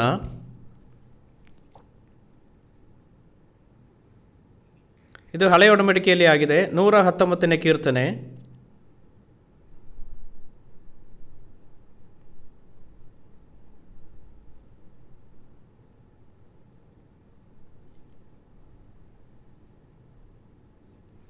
ನೂರ 19ನೇ ಕೀರ್ತನೆ 89ನೇ ವಾಕ್ಯ. 89ನೇ ವಾಕ್ಯ ನಾನು ನಿಮಗಾಗಿ ಓದುತ್ತೇನೆ. ಕರ್ತನೇ, ನಿನ್ನ ಮಾತು ಪರಲೋಕದಲ್ಲಿ ಶಾಶ್ವತವಾಗಿ ಸ್ಥಾಪಿಸಲ್ಪಟ್ಟಿದೆ. ಇದು ಹೇಳಲು ವಿಚಿತ್ರವಾದ ವಿಷಯ ಅಲ್ಲವೇ? ಇಲ್ಲಿ ಒಮ್ಮೆ ನೋಡಿರಿ. ದೇವರ ವಾಕ್ಯವಿತ್ತು ಮತ್ತು ದೇವರ ವಾಕ್ಯವು ಇಡೀ ಇತಿಹಾಸಕ್ಕಾಗಿ ಅವನ ಯೋಚನೆಯಾಗಿದೆ. ಇದು ಇತಿಹಾಸದ ಹಾದಿಗೆ ದೇವರ ಯೋಚನೆ ಮತ್ತು ವಿನ್ಯಾಸವಾಗಿದೆ. ಇದು ದೇವರ ಕಾನೂನು. ಮಾನವ ಕುಲದ ಇತಿಹಾಸವು ದೇವರ ವಾಕ್ಯದಿಂದ ಸೃಷ್ಟಿಯಾಯಿತು ಮತ್ತು ಇಂದಿಗೂ ಮುಂದುವರೆದಿದೆ.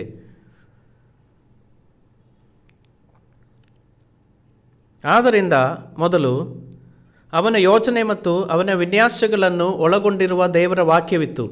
ಸೃಷ್ಟಿಯು ದೇವರ ವಾಕ್ಯದ ಪ್ರಕಾರ ನೆರವೇರಿತು ಮತ್ತು ಇತಿಹಾಸವು ದೇವರ ವಾಕ್ಯಕ್ಕೆ ಅನುಗುಣವಾಗಿ ತೆರೆದುಕೊಳ್ಳುವುದನ್ನು ಮುಂದುವರಿಸಿದೆ. ಮುಂದೆ ಓದೋಣ. ವಾಕ್ಯ 90. ನಿನ್ನ ಸತ್ಯತೆಯು ತಲತಲಾಂತರಕ್ಕೂ ಇರುವುದು. ನೀನು ಭೂಮಿಯನ್ನು ಸ್ಥಾಪಿಸಿರುತ್ತಿ, ಅದು ಕದಲುವುದಿಲ್ಲ. ದೇವರು ಭೂಮಿಯನ್ನು ಸ್ಥಾಪಿಸಿದನೆಂದು ಇದು ಹೇಳುತ್ತದೆ. ಮುಂದೆ ವಾಕ್ಯ 91. ದಯವಿಟ್ಟು ನನ್ನನ್ನು ದರವಾಗಿ ಪುನರಾವರ್ತಿಸಿರಿ. ನಿನ್ನ ವಿಧಿಗಳ ಅನುಸಾರವಾಗಿ ಅವು ಇಂದಿನವರೆಗೂ ಸ್ಥಿರವಾಗಿ ನಿಂದಿರುತ್ತವೆ.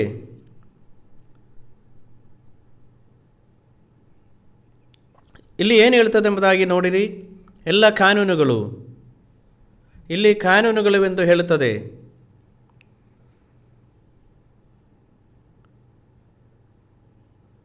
ಆದ್ದರಿಂದ ನೀವಿಲ್ಲಿ ನೋಡುತ್ತೀರಿ, ಆಕಾಶ ಮತ್ತು ಭೂಮಿ, ಆಕಾಶಗಾರಿಗಳು, ಅಲ್ಲಿನ ಆಕಾಶದಲ್ಲಿ ನಕ್ಷತ್ರಗಳು ಮತ್ತು ಸೂರ್ಯನು, ಇವು ಸ್ವರ್ಗೀಯ ದೇಹಗಳು. ಅದನಂತರ ಭೂಮಿ ಇದೆ. ಭೂಮಿಯು ಸಹ ದೇವರ ನಿಯಮಗಳ ಪ್ರಕಾರ ಈ ದಿನ ಮುಂದುವರಿಯುತ್ತದೆ. ನೀವಿಲ್ಲಿ ನೋಡಿರಿ, ಪ್ರಕೃತಿಯ ಎಲ್ಲ ನಿಯಮಗಳು ದೇವರ ವಾಕ್ಯವಾಗಿದೆ. ನನ್ನ ಮನ ನಿರ್ಮಾಣಕ್ಕೆ ಕಾನೂನುಗಳು ನನ್ನ ಮಾತುಗಳಿಂದಿದ್ದಂತೆ ದೇವರು ತನ್ನ ವಾಕ್ಯದಿಂದ ಜಗತ್ತನ್ನು ಸೃಷ್ಟಿಸಿದನು ಎಂದು ಬೈಬಲ್ ಹೇಳಿದಾಗ, ಅದು ಅಂದರೆ ಅವನು ಕಾನೂನುಗಳನ್ನು ರೂಪಿಸಿದನು ಮತ್ತು ಆ ನಿಯಮಗಳ ಪ್ರಕಾರ ಜಗತ್ತು ರಚಿಸಲ್ಪಟ್ಟಿದ್ದು.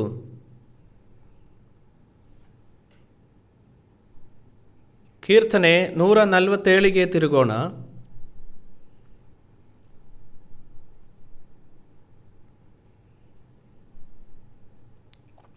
ಇದು ಹಳೆಯ ಒಡಂಬಡಿಕೆಯಲ್ಲಿ ಆಗಿದೆ.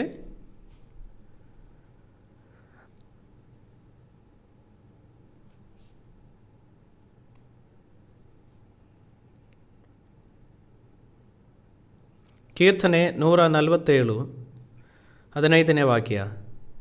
ತನ್ನ ನುಡಿಯನ್ನು ಭೂಲೋಕಕ್ಕೆ ಕಳುಹಿಸುತ್ತಾನೆ, ಅವನ ವಾಕ್ಯವು ಬಹು ವೇಗಶಾಲಿಯಾಗಿದೆ. ಉಣ್ಣೆಯಂತಿರುವ ಹಿಮವನ್ನು ಬೀಳಿಸುತ್ತಾನೆ, ಇಬ್ಬನಿಯನ್ನು ಬೂದಿಯಂದೇ ಹರವುತ್ತಾನೆ. ರೊಟ್ಟಿ ತುಂಡುಗಳಂತಿರುವ ಆನೆಕಲ್ಲುಗಳನ್ನು ಸುರಿಸುತ್ತಾನೆ. ಆತನು ಚಳಿಯನ್ನು ಬರಮಾಡಲು ಅವನನ್ನು ಸಹಿಸುವವರು ಯಾರು? ಆತನು ಅಪ್ಪಣೆ ಕೊಡಲು ಅವು ಕರಗುತ್ತವೆ. ತನ್ನ ಗಾಳಿಯನ್ನು ಬೀಸು ಮಾಡಲು ನೀರು ಹರಿಯುತ್ತವೆ. ಇಲ್ಲಿ ಏನು ಹೇಳ್ತದೆ ನೋಡಿರಿ, ದೇವರ ಆಜ್ಞೆಯು ಅವನ ಮಾತಾಗಿದೆ ಅಲ್ಲವೇ? ದೇವರು ತನ್ನ ಆಜ್ಞೆಯನ್ನು ಭೂಮಿಗೆ ಕಳಿಸಿದಾಗ ಭೂಮಿಯು ಮೇಲೆ ಏನಾಗುತ್ತದೆ? ಅವನ ಮಾತು ವೇಗವಾಗಿ ಓಡುತ್ತದೆ. ಇದು ಬಹಳ ಆಸಕ್ತಿ ಉಳ್ಳ ಒಂದು ಕಾರ್ಯವಾಗಿದೆ. ಅದು ಹೇಳುತ್ತದೆ ಅವನ ಮಾತು ವೇಗವಾಗಿ ಓಡುತ್ತದೆ. ಅವನ ಮಾತು ಬಹಳ ವೇಗವಾಗಿ ಓಡುತ್ತದೆ ಅಂದರೆ ಏನು? ಅವನ ಮಾತು ವೇಗವಾಗಿ ಓಡುವುದರಿಂದ ಹಿಮವು ಕೆಳಗೆ ತೇಲುತ್ತದೆ ಎಂದೆ. ಇದರ ಅರ್ಥವೇನು? ಕಾನೂನುಗಳು ಚಲನೆಯಲ್ಲಿದೆ. ಶರತ್ಕಾಲವು ಚಳಿಗಾಲವಾಗುತ್ತದೆ. ಕಡಿಮೆ ವಾತಾವರಣದ ಒತ್ತಡವು ಬೆಳೆಯುತ್ತದೆ. ಮೋಡಗಳಿಂದ ಮಳೆ ಬೀಳುತ್ತದೆ ಮತ್ತು ಅದು ಹಿಮವಾಗಿ ಬೀಳಲು ಹೆಪ್ಪುಗಟ್ಟುತ್ತದೆ. ಇದು ದೇವರ ವಾಕ್ಯವಾಗಿದೆ. ವೇಗವಾಗಿ ಓಡುತ್ತದೆ. ಇದು ಚಲನೆಯಲ್ಲಿರುವ ದೇವರ ನಿಯಮಗಳಾಗಿದೆ. ಹಾಗಂದರೆ ಮುಂದೆ ಏನು ಹೇಳ್ತದೆ ನೋಡಿರಿ, ಅವನು ಹಿಮವನ್ನು ಬೂದಿಯಂತೆ ಚದರಿಸುತ್ತಾನೆ. ಅವನು ತನ್ನ ಆಲೆಕಲ್ಲುಗಳನ್ನು ಬೆಣಚು ಕಲ್ಲುಗಳಂತೆ ಸುರಿಸುತ್ತಾನೆ. ಇದು ಚಲನೆಯಲ್ಲಿರುವ ಪ್ರಕೃತಿಯ ಎಲ್ಲ ನಿಯಮಗಳಾಗಿದೆ. ಇದು ದೇವರ ವಾಕ್ಯ ವೇಗವಾಗಿ ಓಡುತ್ತದಾಗಿದೆ. ಈಗ 18ನೇ ವಾಕ್ಯ ನೋಡೋಣ. ಅವನು ತನ್ನ ಮಾತನ್ನು ಕಳುಹಿಸುತ್ತಾನೆ ಮತ್ತು ಅವುಗಳನ್ನು ಕರಗಿಸುತ್ತಾನೆ. ಅವನು ತನ್ನ ತಂಗಾಳಿಗಳನ್ನು ಪ್ರಚೋದಿಸುತ್ತಾನೆ ಮತ್ತು ನೀರು ಹರಿಯುತ್ತದೆ. ಅವನು ತನ್ನ ವಾಕ್ಯವನ್ನು ಕಳುಹಿಸುತ್ತಾನೆ ಮತ್ತು ಐಸ್ ಕರಗುತ್ತದೆ. ಅದು ಹೇಗೆ ಆಗುತ್ತದೆ? ಕಾಲಕ್ಕೆ ತಿರುಗುತ್ತದೆ ಅಲ್ಲವೇ?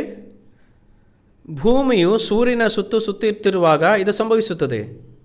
ಭೂಮಿಯು ಸೂರ್ಯನ ಸುತ್ತುತ್ತಿರುವಾಗ ತನ್ನ ಅಕ್ಷದ ಮೇಲೆ ಸುತ್ತುತ್ತದೆ. ಈ ಪ್ರಕ್ರಿಯೆಯಲ್ಲಿ ಚಳಿಗಾಲವು ಹಾದು ಹೋಗುತ್ತಿದೆ ಮತ್ತು ವಸಂತ ಬರುತ್ತದೆ ಮತ್ತು ತಾಪಮಾನವು ಹೆಚ್ಚಾಗುವುದರಿಂದ ಎಲ್ಲ ಮಂಜುಗಡ್ಡೆಗಳೇ ಕರಗುತ್ತವೆ. ಆಗ ಇದು ಹೇಳುತ್ತದೆ, ಅವನು ತನ್ನ ವಾಕ್ಯವನ್ನು ಕಳುಹಿಸುತ್ತಾನೆ ಮತ್ತು ಅವುಗಳನ್ನು ಕರಗಿಸುತ್ತಾನೆ. ಅವನು ತನ್ನ ತಂಗಾಳಿಯನ್ನು ಪ್ರಚೋದಿಸುತ್ತಾನೆ ಮತ್ತು ನೀರು ಹರಿಯುತ್ತದೆ. ಇದು ಕಾವ್ಯ ರೂಪವಾಗಿ ಬರೆದಿರುವುದಾಗಿದೆ. ಅದು ನೀರು ಹರಿಯುತ್ತದೆ ಎಂದು ಹೇಳುವಾಗ ಅದು ಬೀಳುವ ಮಳೆಯನ್ನು ಸೂಚಿಸುತ್ತದೆ. ಗಾಳಿ ಬೀಸುವುದರಿಂದ ಇದು ವಾತಾವರಣದ ಒತ್ತಡಕ್ಕೆ ಸಂಬಂಧಿಸಿದೆ. ಕಡಿಮೆ ವಾತಾವರಣವು ಒತ್ತಡದ ಪ್ರವೇಶಕ್ಕೆ ಗಾಳಿ ಬೀಸುತ್ತದೆ ಮತ್ತು ಮೋಡಗಳು ಕೆಳಗಿಳಿಯುತ್ತದೆ. ಇದರಿಂದ ಮಳೆ ಬೀಳುತ್ತದೆ, ಮಳೆಯಾಗುತ್ತದೆ. ಇದು ಹೇಗೆ? ಅವನು ತನ್ನ ವಾಕ್ಯ ಕಳುಹಿಸುತ್ತಾನೆ. ಇದು ಕಾನೂನು ಅಲ್ಲವೇ? ದೇವರು ತನ್ನ ವಾಕ್ಯದ ಮೂಲಕ ಈ ಜಗತ್ತನ್ನು ಸೃಷ್ಟಿಸಿದ್ದು ಅತ್ಯಂತ ಮೂಲಭೂತ ವಿಜ್ಞಾನದ ಮೂಲವಾಗಿದೆ ಎಂದು ಅರ್ಥ ಮಾಡಿಕೊಳ್ಳುವುದು ಬಹಳ ಮುಖ್ಯವಾಗಿದೆ.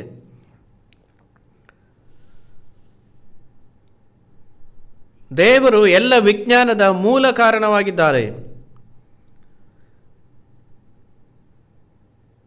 ಈ ಜಗತ್ತಿನಲ್ಲಿ ಪ್ರಕೃತಿಯ ಎಲ್ಲ ನಿಯಮಗಳು ದೇವರಿಂದ ಸ್ಥಾಪಿಸಲ್ಪಟ್ಟಿದೆ.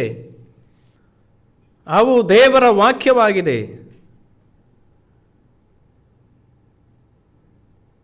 ತನ್ನ ಪ್ರಕೃತಿಯ ಮಾತುಗಳ ಮೂಲಕ, ಪ್ರತಿಕ್ರಿಯೆಯ ನಿಯಮಗಳ ಮೂಲಕ ದೇವರು ಈ ಜಗತ್ತಿನಲ್ಲಿ ಎಲ್ಲವನ್ನು ಸ್ಥಾಪಿಸಿದನು. ದೇವರು ಯಾರು? ಅವನು ಎಲ್ಲ ನೈಸರ್ಗಿಕ ನಿಯಮಗಳ ಮೂಲ ಮತ್ತು ಅವನು ಸತ್ಯದ ಮೂಲವಾಗಿದ್ದಾನೆ. ಎಷ್ಟೋ ಜನರು ಈ ಲೋಕದಲ್ಲಿ ದೇವರನ್ನು ಅರಿಯದಿರುವಾಗ ನನಗೆ ಎಷ್ಟು ದುಃಖವಾಗುತ್ತೆ ಅಂತ ಗೊತ್ತಾ? ಕೆಲವರು ಈ ಲೋಕದಲ್ಲಿ ನಡೆಯುತ್ತಿರುವಾಗಲೇ ಒಂದು ಕಲ್ಲನ್ನು ನೋಡಿದರೆ ಆ ಕಲ್ಲನ್ನು ನೋಡಿ ಅವರು ಪ್ರಾರ್ಥನೆ ಮಾಡುತ್ತಾರೆ.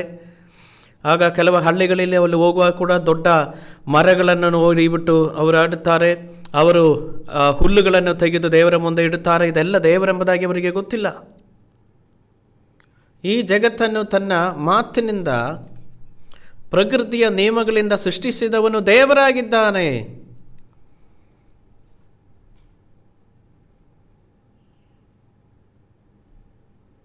ನಾವು ಆದಿಕಾಂಡ ಅಧ್ಯಾಯ 1 ತಿರುಗೋಣ.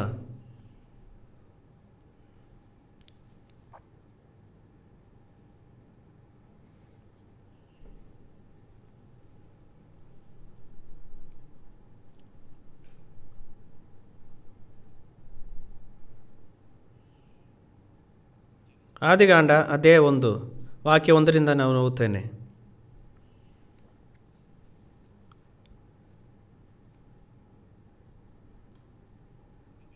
ಆದಿಯಲ್ಲಿ ದೇವರು ಆಕಾಶವನ್ನು ಭೂಮಿಯನ್ನು ಉಂಟು ಮಾಡಿದನು. ಭೂಮಿಯು ಕ್ರಮವಿಲ್ಲದೆಯೂ ಬರಿದಾಗಿವಿತ್ತು. ಆದಿಸಾಗರದ ಮೇಲೆ ಕತ್ತಲಿತ್ತು. ದೇವರ ಆತ್ಮವು ಜಲಸಮೂಹಗಳ ಮೇಲೆ ಚಲಿಸುತ್ತಿದ್ದವು. ಆಗ ಈ ಮೊದಲನೇ ಅಧ್ಯಾಯದ ಮೊದಲನೇ ವಾಕ್ಯ ತುಂಬ ಮುಖ್ಯವಾಗಿರುವ ಒಂದು ವಾಕ್ಯವಾಗಿದೆ. ನಾನು ಪುಸ್ತಕದಲ್ಲಿ ಓದಿದ ಒಂದು ವಿಷಯವನ್ನು ನಿಮಗೆ ಹೇಳುತ್ತೇನೆ. ಜಪಾನ್ನ ಕ್ಯೋಟೋ ನಗರದಲ್ಲಿ ಒಂದು ಯೂನಿವರ್ಸಿಟಿ, ಅದು ದೋಷಿಸ ಯೂನಿವರ್ಸಿಟಿ ಆಗಿತ್ತು. ಅದನ್ನು ಸಂಸ್ಥಾಪಕರು ಯೇಸುವನ್ನು ನಂಬಿದ್ದರು. ಅವರು ಒಳ್ಳೆಯ ವಿದ್ಯಾಭ್ಯಾಸ ಇರುವಂಥ ಒಂದು ಮನುಷ್ಯರು. ಅವರು ಈ ಪ್ರಪಂಚದ ಎಲ್ಲ ಪುಸ್ತಕಗಳನ್ನು ಓದಿದರೂ ಕೂಡ ಅವುಗಳಿಂದ ಆಕಾಶ ಮತ್ತು ಭೂಮಿಯ ತರ್ಕ ಅಥವಾ ತತ್ವಗಳನ್ನು ಕಂಡುಹಿಡಿಯುವ ಯಾವುದೇ ಮಾರ್ಗವು ಅದರಲ್ಲಿ ಇಲ್ಲ ಎಂಬುದಾಗಿ ಹೇಳಿದರು. ಅದಕ್ಕಾಗಿ ಅವರು ತುಂಬ ಹುಡುಕುತ್ತಿದ್ದರು. ಮತ್ತು ಅನಂತರ ಅವರು ಮೊದಲ ಬಾರಿಗೆ ಬೈಬಲನ್ನು ನೋಡಿದಾಗ, ಅದನ್ನು ತೆಗೆದು ಓದಿದಾಗ, ಆರಂಭದಲ್ಲಿ ದೇವರು ಆಕಾಶ ಮತ್ತು ಭೂಮಿಯನ್ನು ಸೃಷ್ಟಿಸಿದನು, ಅಷ್ಟೇ. ಆಮೇಲೆ ಎಲ್ಲ ಅರ್ಥವಾಯಿತು. ಆದಿಯಲ್ಲಿ ದೇವರು ಭೂಮಿಯನ್ನು ಸೃಷ್ಟಿ ಮಾಡಿದರು ಎಂಬುದಾಗಿ ಅದು ಕಂಡುಹಿಡಿದರು. ಇದಾಗಿದೆ ಅವರು ನಂಬಿದ ಕ್ಷಣ. ಇದು ಬಹಳ ಅಮೂಲ್ಯವಾದ ಸತ್ಯವಾಗಿದೆ. ನಾನು ನಿಮಗೆ ಒಂದು ಪ್ರಶ್ನೆಯನ್ನು ಕೇಳುತ್ತೇನೆ ಮತ್ತು ದಯವಿಟ್ಟು ಉತ್ತರಿಸಿರಿ. ಜನರು ಅನಾರೋಗ್ಯವಾಗುವಾಗ ಎಲ್ಲಿಗೆ ಹೋಗುತ್ತಾರೆ? ಸರಿ, ಅವರು ಆಸ್ಪತ್ರೆಗೆ ಹೋಗುತ್ತಾರೆ ಅಲ್ವಾ? ಅವರು ಕಾರು ಕೆಟ್ಟೋದರೆ ಎಲ್ಲಿ ಹೋಗ್ತಾರೆ? ಅವರು ಅದನ್ನು ಮೆಕ್ಯಾನಿಕ್ ಬಳಿಗೆ ತೆಗೆದುಕೊಂಡು ಹೋಗುತ್ತಾರೆ ಅಲ್ಲವೇ? ನೀವು ಅನಾರೋಗ್ಯದಿಂದ ಬಳಲುತ್ತಿರುವಾಗ ಮತ್ತು ನಿಮಗೆ ಆಸ್ಪತ್ರೆಯನ್ನು ಹುಡುಕಲಾಗದಿದ್ದರೆ ನೀವು ಬೀದಿಯಲ್ಲಿ ಸತ್ತಂತೆ ಬೀಳಬಹುದು. ಆದರೆ ನೀವು ಅಂತಿಮವಾಗಿ ಆಸ್ಪತ್ರೆಯಲ್ಲಿ ಹುಡುಕುವಾಗ ಯಶಸ್ವಿಯಾಗಿದ್ದರೆ ನೀವೆಷ್ಟು ಸಂತೋಷ ಮತ್ತು ಸಮಾಧಾನವಾಗಿರುತ್ತೀರಿ ಎಂದು ಊಹಿಸಿರಿ. ಮನುಷ್ಯನು ತನ್ನೊಳಗೆ ಒಂದು ಕಾಯಿಲೆಯನ್ನು ಹೊಂದಿದ್ದಾನೆ. ಆ ಕಾಯಿಲೆ ಏನು? ದೈಹಿಕ ಕಾಯಿಲೆಗಳಲ್ಲ, ಆದರೆ ಆತ್ಮದ ಕಾಯಿಲೆಗಳಿದೆ. ಆತ್ಮದ ಕಾಯಿಲೆಗಳಿದೆ. ಮನುಷ್ಯನು ನಿರರ್ಥಕ ಜೀವನ, ಕಷ್ಟದ ಜೀವನ, ಅವನ ಎಲ್ಲಿಂದ ಬಂದಿದ್ದಾನೆ, ಎಲ್ಲಿಂದ ಹೋಗುತ್ತಾನೆ ಎಂಬುದಾಗಿ ಅವನಿಗೆ ತಿಳಿದಿಲ್ಲ. ಅವನ ಜೀವನವು ಶೂನ್ಯ ಮತ್ತು ಅರ್ಥಹೀನವಾಗಿದೆ ಎಂಬುದಾಗಿ ತೋರುತ್ತಾರೆ. ಜನರು ತಮ್ಮ ಹೃದಯದಲ್ಲಿ ಅನಾರೋಗ್ಯದಿಂದ, ಆತ್ಮದಲ್ಲಿ ಅನಾರೋಗ್ಯದಿಂದ ಅವರು ಜೀವಿಸುತ್ತಾರೆ. ಅಂತಹ ಕಾಯಿಲೆ ಇರುವವರಿಗೆ ಏನು ಬೇಕು? ತಮ್ಮ ಜೀವನಕ್ಕೆ ಸಂಭವಿಸಿದ ಆತ್ಮಕ್ಕೆ ಅನಾರೋಗ್ಯದಿಂದ ಬಳಸುತ್ತಿರುವ ಈ ಜನರು ಎಲ್ಲಿಗೆ ಹೋಗಬೇಕು? ಕಾರು ಕೆಟ್ಟು ಹೋಗುವಾಗ ನೀವು ಅದನ್ನು ತೆಗೆದುಕೊಳ್ಳಲು ಒಂದು ಸ್ಥಳವಿದೆ. ಮತ್ತು ನೀವು ದೈಹಿಕವಾಗಿ ಅನಾರೋಗ್ಯದಲ್ಲಿ ಇರುವಾಗ ನಿಮಗೆ ಎಲ್ಲಿ ಹೋಗಬೇಕೆಂಬುದಾಗಿ ನಿಮಗೆ ಗೊತ್ತು. ಆದರೆ ನಿಮ್ಮ ಆತ್ಮದ ಅನಾರೋಗ್ಯಕ್ಕಾಗಿ ನೀವು ಎಲ್ಲಿಗೆ ಹೋಗಬೇಕು? ಇದೊಂದು ಪ್ರಶ್ನೆಯಾಗಿದೆ. ನೀವೆಲ್ಲಿಗೆ ಹೋಗಬೇಕು? ನೀವು ಸೃಷ್ಟಿಕರ್ತನ ಬಳಿಗೆ ಹೋಗಬೇಕು. ನಿಮ್ಮನ್ನು ಸೃಷ್ಟಿಸಿದ ಸೃಷ್ಟಿಕರ್ತನು ನಿಮ್ಮ ಅನಾರೋಗ್ಯದ ಮನೋಭಾವವನ್ನು ಗುಣಪಡಿಸಬಹುದು. ನಿನ್ನನ್ನು ಗುಣಪಡಿಸುವುದಕ್ಕೆ ಸಾಧ್ಯ.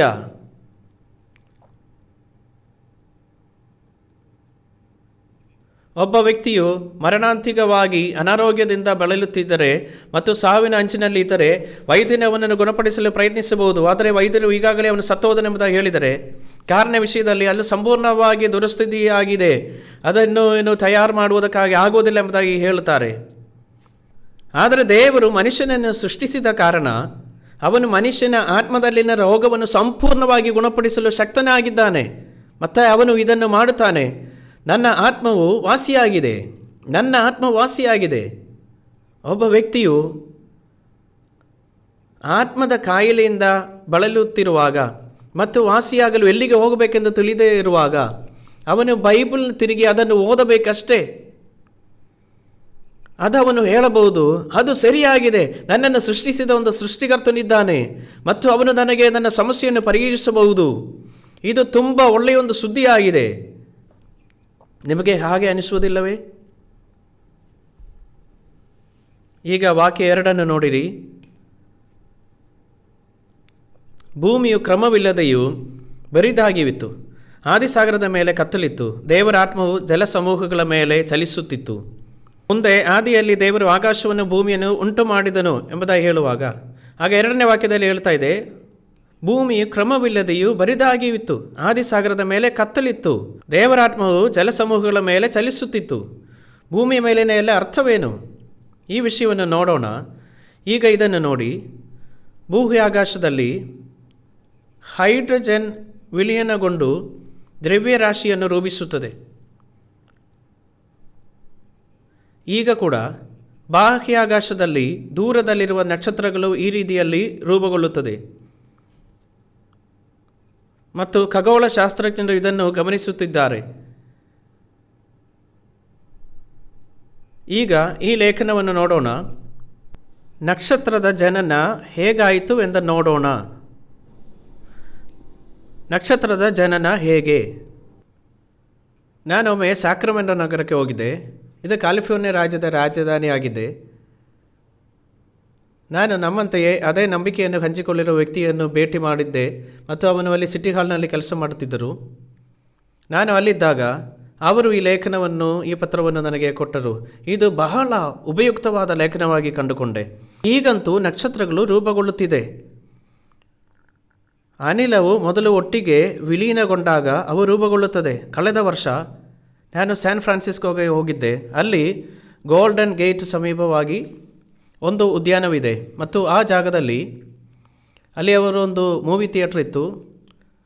ಆಗ ಬ್ರಹ್ಮಾಂಡದ ಅದ್ಭುತಗಳ ಬಗ್ಗೆ ಚಲಿಸುತ್ತಿರುವಂಥ ಚಲನಚಿತ್ರವನ್ನು ತೋರಿಸುತ್ತಾರೆ ಮತ್ತು ಅವರು ನಿಮಗೆ ಈ ರೀತಿಯನ್ನು ತೋರಿಸುತ್ತಾರೆ.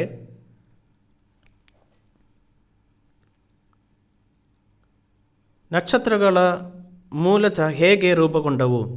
ಹೈಡ್ರೋಜನ್ ನಂತಹ ಅನಿಲ ಅಂಶಗಳು ಒಟ್ಟಿಗೆ ವಿಲೀನಗೊಂಡವು ಮತ್ತು ಅವು ತಿರುಗಿದಾಗ ನಕ್ಷತ್ರಗಳು ರೂಪುಗೊಂಡವು. ಇದನ್ನೆಲ್ಲ ಸಿನಿಮಾದಲ್ಲಿ ತೋರಿಸಿದರು. ಈಗ ಭೂಮಿಯನ್ನು ನೋಡೋಣ. ನಕ್ಷತ್ರಗಳು ಸುತ್ತುತ್ತಿರುವಂತೆ ಬೀಳುವ ವಸ್ತುಗಳು ಒಟ್ಟಿಗೆ ವಿಲೀನಗೊಂಡವು ಮತ್ತು ಧೂಳಿನ ರೂಪವಾಗಿ ಅಂಶಗಳಿಗೆ ಹೋಲುವ ವಸ್ತುವಿನ ಈ ಕಂಬಳಗಳು ಭೂಮಿಯೊಳಗೆ ರೂಪುಗೊಂಡವು. ಭೂಮಿಯ ಒಳಗೆ ಅಂತಗ ಬೆಂಕಿಯಾಗಿ ಉರಿಯುತ್ತಿತ್ತು. ಆಗ ಹಂಗೆ ಉರಿಯುತ್ತಿರುವಾಗಲೇ ಅದು ಸ್ವಲ್ಪ ಸ್ವಲ್ಪವಾಗಿ ಮಟ್ಟಿಗೆ ದ್ರವ ರೂಪವಾಗಿ ಹರಿಯುತ್ತಿತ್ತು. ಈ ಕರಗಿದ ದ್ರವವು ಸ್ಥಿರತೆ ಹಿಟ್ಟಿನಂತೆಯೇ ಇತ್ತು. ನಂತರ ಬೆಂಕಿಯ ಹೊರಪದವು ಸುಟ್ಟು ಹೋಯಿತು.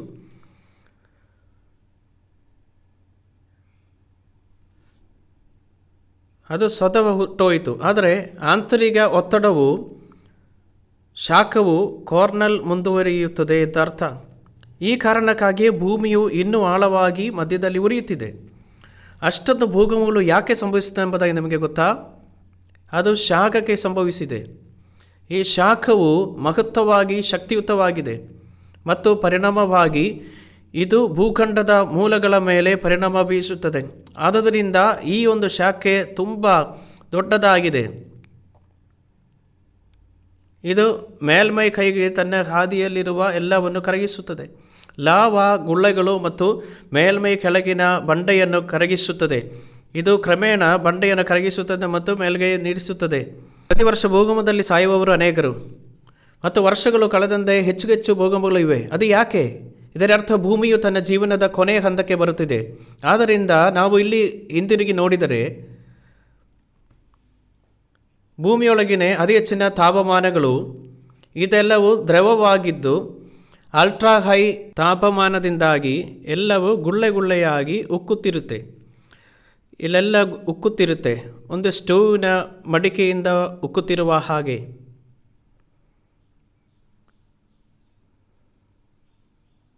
ಆದರೆ ಇದೆಲ್ಲ ಇದ್ದದ್ದೇ, ಅಲ್ಲೊಂದು ಇಲ್ಲೊಂದು ರಂಧ್ರಗಳು ಒಡೆದು ಆ ರಂಧ್ರಗಳ ಮೂಲಕ ಹಬೆ ಸುರಿಯುತ್ತದೆ ಅಲ್ಲವೇ? ಇದು ಹೇಗಿತ್ತು? ಇದರ ಅರ್ಥವೇನು? ದಯವಿಟ್ಟು ನನ್ನನ್ನು ಇದನ್ನು ಪುನರಾವರ್ತಿಸಿರಿ. ಈಗ ಭೂಮಿ ಕ್ರಮವಿಲ್ಲದೆಯೂ ಬರದಾಗಿಯಿತು. ಇದು ಹೇಳುತ್ತದೆ. ಶೂನ್ಯ ಎಂಬುದಾಗಿ ಹೇಳುವುದು ಅದರ ಅರ್ಥವೇನು?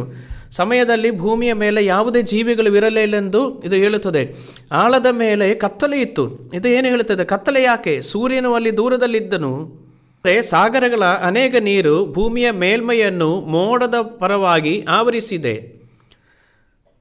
ಮೇಲ್ಮೈಯನ್ನು ಮುಚ್ಚಲು ಈ ಮೋಡ ಪರವನ್ನು ರೂಪವಾಗಿ ಇರುವುದರಿಂದ ಮೇಲ್ಮೈ ಕತ್ತಲೆಯಾಗಿತ್ತು, ಆಳದ ಮೇಲೆಯಲ್ಲಿ ಕತ್ತಲೆ ಇತ್ತು ಎಂದು ಬೈಬಲ್ ಹೇಳುತ್ತದೆ. ಇನ್ನೊಂದು ವಾಕ್ಯಕ್ಕೆ ನಾವು ತಿರುಗೋಣ. ಯೋಬನ ಪುಸ್ತಕ ಅದೇ 38. ಯೋಬನ ಪುಸ್ತಕ ಕೀರ್ತನೆಯ ಪುಸ್ತಕಗಳ ಮುಂಚೆ ಇರುವ ಪುಸ್ತಕವಾಗಿದೆ. ಯೋಬನ ಪುಸ್ತಕ 38ನೇ ಅಧ್ಯಾಯ. ಯೋಬನ ಪುಸ್ತಕ 38ನೇ ಅಧ್ಯಾಯ 8ನೇ ವಾಕ್ಯ. 8ನೇ ವಾಕ್ಯ ನಿಮಗೋಸ್ಕರ ಓದುತ್ತೇನೆ. ಸಮುದ್ರವು ಗರ್ಭವನ್ನು ಭೇದಿಸಿಕೊಂಡು ಬರಲು ಅದರ ದ್ವಾರಗಳನ್ನು ಮುಚ್ಚಿದವರು ಯಾರು? ಆ ಕಾಲದಲ್ಲಿ ನಾನು ಮೋಡಗಳನ್ನು ಅದಕ್ಕೆ ವಸ್ತ್ರವನ್ನಾಗಿಯೂ ಕಾರ್ಗತ್ತಲನ್ನು ಸುತ್ತು ಬಟ್ಟೆಯನ್ನಾಗಿಯೂ ಮಾಡಿದ್ದೇನಲ್ಲವೇ? ಇಲ್ಲಿ ಏನು ಹೇಳ್ತದೆ ನೋಡಿರಿ. ಸಮುದ್ರವು ಗರ್ಭದಿಂದ ಹೊರಹೊಮ್ಮಿತು ಎಂದದು ಹೇಳುತ್ತದೆ. ಮಗು ತನ್ನ ತಾಯಿಯ ಗರ್ಭದಿಂದ ಹೊರಬಂದ ಹಾಗೆ ಭೂಮಿಯಂದೇ ಕರೆಯುವ ಗರ್ಭದಿಂದ ಸಮುದ್ರ ನೀರು ಹೊರಗೊಕ್ಕಿತು ಎಂಬುದಾಗಿ. ನಂತರ ವಾಕ್ಯ 9ರಲ್ಲಿ ಹೇಳುತ್ತದೆ, ನಾನು ಮೋಡಗಳನ್ನು ಅದರ ಉಡುಪನ್ನಾಗಿ ಮಾಡಿದಾಗ. ಹಾಗಾದರೆ ಇಲ್ಲಿ ನೋಡಿ, ಭೂಮಿ ಸಂಪೂರ್ಣವಾಗಿ ಮೋಡದಿಂದ ಆವೃತವಾಗಿತ್ತು, ಮೋಡಗಳೇ ಅದರ ಉಡುಪಾಗಿತ್ತು.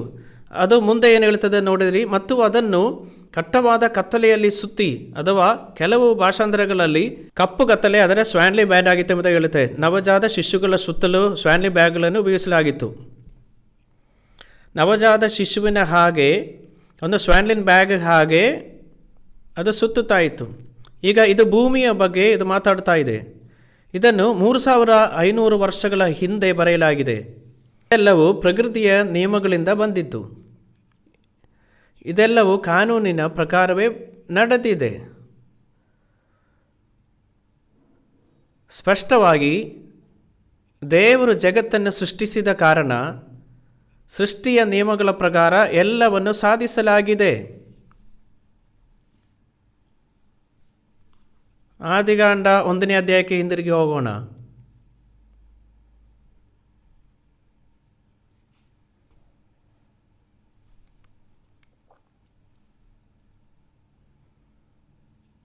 ಆದಿಕಾಂಡ 1ನೇ ಅಧ್ಯಾಯ 2ನೇ ವಾಕ್ಯ. ಭೂಮಿಯು ಕ್ರಮವಿಲ್ಲದೆಯೂ ಬರಿದಾಗಿಯಿತು, ಆದಿಸಾಗರದ ಮೇಲೆ ಕತ್ತಲಿತ್ತು, ದೇವರ ಆತ್ಮನು ಜಲ ಸಮೂಹಗಳ ಮೇಲೆ ಚಲಿಸುತ್ತಿತ್ತು.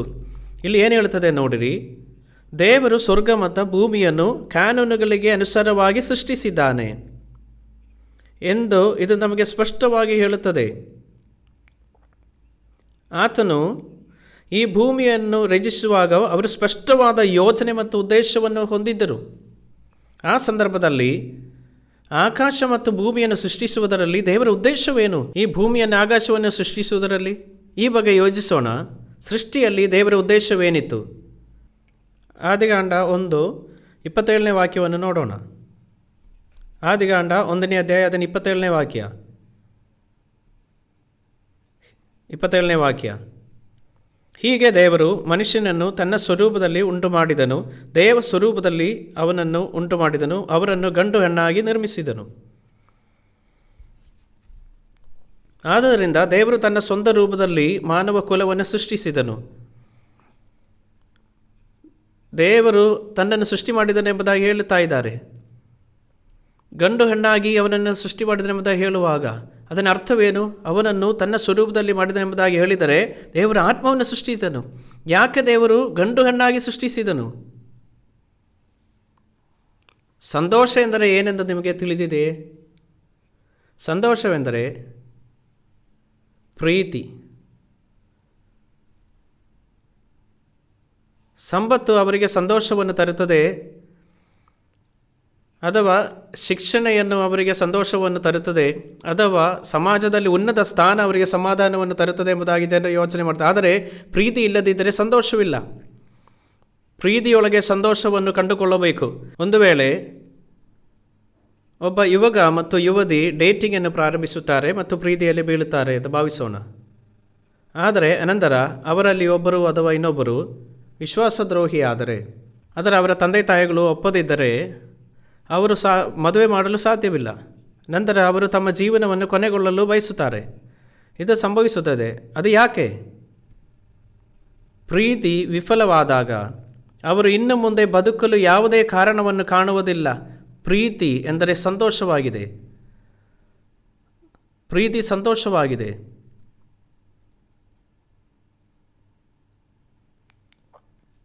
ದೇವರು ಗಂಡು ಹೆಣ್ಣನ್ನು ಸೃಷ್ಟಿಸಿದ್ದು ಯಾಕೆಂದು ನಿಮಗೆ ಗೊತ್ತಾ? ಮೊದಲ ಯೋಹನ 4ನೇ ಅಧ್ಯಾಯ 8ನೇ ವಾಕ್ಯದಲ್ಲಿ ಹೇಳುತ್ತದೆ, ದೇವರು ಪ್ರೀತಿ ಸ್ವರೂಪನು, ದೇವರು ತಾನೇ ಪ್ರೀತಿ ಸ್ವರೂಪನಾಗಿದ್ದಾನೆ. ಆದ್ದರಿಂದ ದೇವರು ಜಗತ್ತನ್ನು ಸೃಷ್ಟಿಸಿದಾಗ ಅವನು ಪ್ರಾಣಿಗಳಿಗಾಗಲಿ ಅಥವಾ ಸಸ್ಯಗಳಿಗಾಗಲಿ ಎಲ್ಲದಕ್ಕೂ ಪ್ರೀತಿಯು ತತ್ವವನ್ನು ಅನ್ವಯಿಸಿದನು. ಗಂಡು ಮತ್ತು ಹೆಣ್ಣು ಪ್ರಾಣಿಗಳು ಪರಸ್ಪರ ಪ್ರೀತಿಸುತ್ತದೆ. ತಾಯಿ ತನ್ನ ಸಂತತಿಯನ್ನು ಪ್ರೀತಿಸುತ್ತಾಳೆ. ಟಿವಿಯಲ್ಲಿ ಪಕ್ಷಿಗಳು ಮತ್ತು ಪ್ರಾಣಿಗಳು ತಮ್ಮ ಮರಿಗಳನ್ನು ಬೆಳೆಸುವ ಸಾಕ್ಷಿ ಚಿತ್ರಗಳಿವೆ. ಮತ್ತು ನಾನು ಈ ದೃಶ್ಯಗಳನ್ನು ನೋಡಿದಾಗ ಅವು ದೇವರ ಹೃದಯದ ಅಭಿವ್ಯಕ್ತಿಯನ್ನು ನಾನು ನೋಡುತ್ತೇನೆ. ದೇವರ ಹೃದಯವನ್ನು ನೋಡುತ್ತೇನೆ. ದೇವರು ಪ್ರೀತಿಯಾಗಿರುವುದರಿಂದ ಅವನು ಇಡೀ ನೈಸರ್ಗಿಕ ಪ್ರಪಂಚವನ್ನು ಪ್ರೀತಿಯ ತತ್ವದ ಮೇಲೆ ಆವರಿಸಿದನು. ಹಾಗಾದರೆ ದೇವರು ಪುರುಷ ಮತ್ತು ಸ್ತ್ರೀಯನ್ನು ಯಾಕೆ ಸೃಷ್ಟಿಸಿದನು? ಅವರು ಪ್ರೀತಿಯ ಮೂಲಕ ಸಂತೋಷವನ್ನು ಅನುಭವಿಸುವ ಸಲುವಾಗಿ. ಆದರೆ ದೇವರು ಮನುಷ್ಯನನ್ನು ಏಕೆ ಸೃಷ್ಟಿಸಿದನು? ಅದು ಆತನನ್ನು ಪ್ರೀತಿಯಲ್ಲಿ ಪಾಲುಗಾರನಾಗಿ ಮಾಡುವುದಕ್ಕಾಗಿ. ದೇವರು ತನ್ನ ಪ್ರೀತಿಗಾಗಿ ಸಂತತಿಯನ್ನು ಸೃಷ್ಟಿಸುತ್ತಾನೆ. ಈಗ ಪ್ರಕಟಣೆ 21ಕ್ಕೆ ತೆಗೆಸಿಕೋಣ. ಇದು ಕೊನೆಯ ಪುಸ್ತಕವಾಗಿದೆ.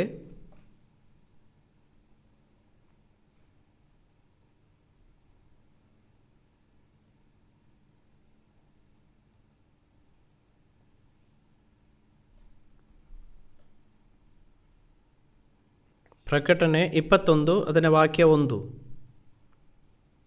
ತರುವಾಯ ನೂತನ ಆಕಾಶಮಂಡಲವನ್ನು ನೂತನ ಭೂಮಂಡಲವನ್ನು ಕಂಡೆನು.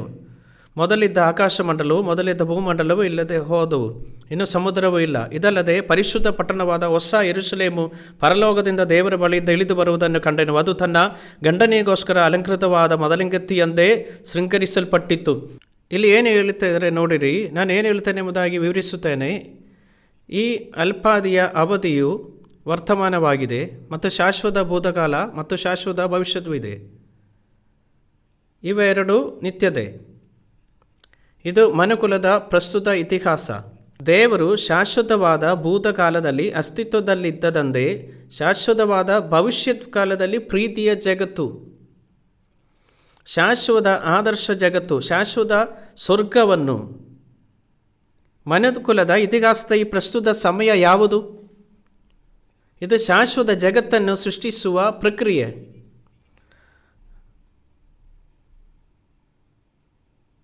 ಅದೊಂದು ಪ್ರಕ್ರಿಯೆಯಾಗಿದೆ. ಅದಕ್ಕಾಗಿಯೇ ಈ ಜಗತ್ತಿಗೆ ಅಂತ್ಯವಿದೆ.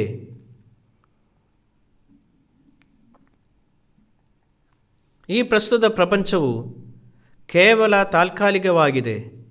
ಇದು ಈಗ ಶಾಶ್ವತ ಪರಿಪೂರ್ಣ ಪ್ರಪಂಚದ ಸೃಷ್ಟಿಯ ಪ್ರಕ್ರಿಯೆಯಾಗಿದೆ, ಶಾಶ್ವತ ಪ್ರಪಂಚದ ಆದರ್ಶ. ಹಾಗಾದರೆ ಈ ಶಾಶ್ವತ ಜಗತ್ತು ಎಂದರೆ ಏನು?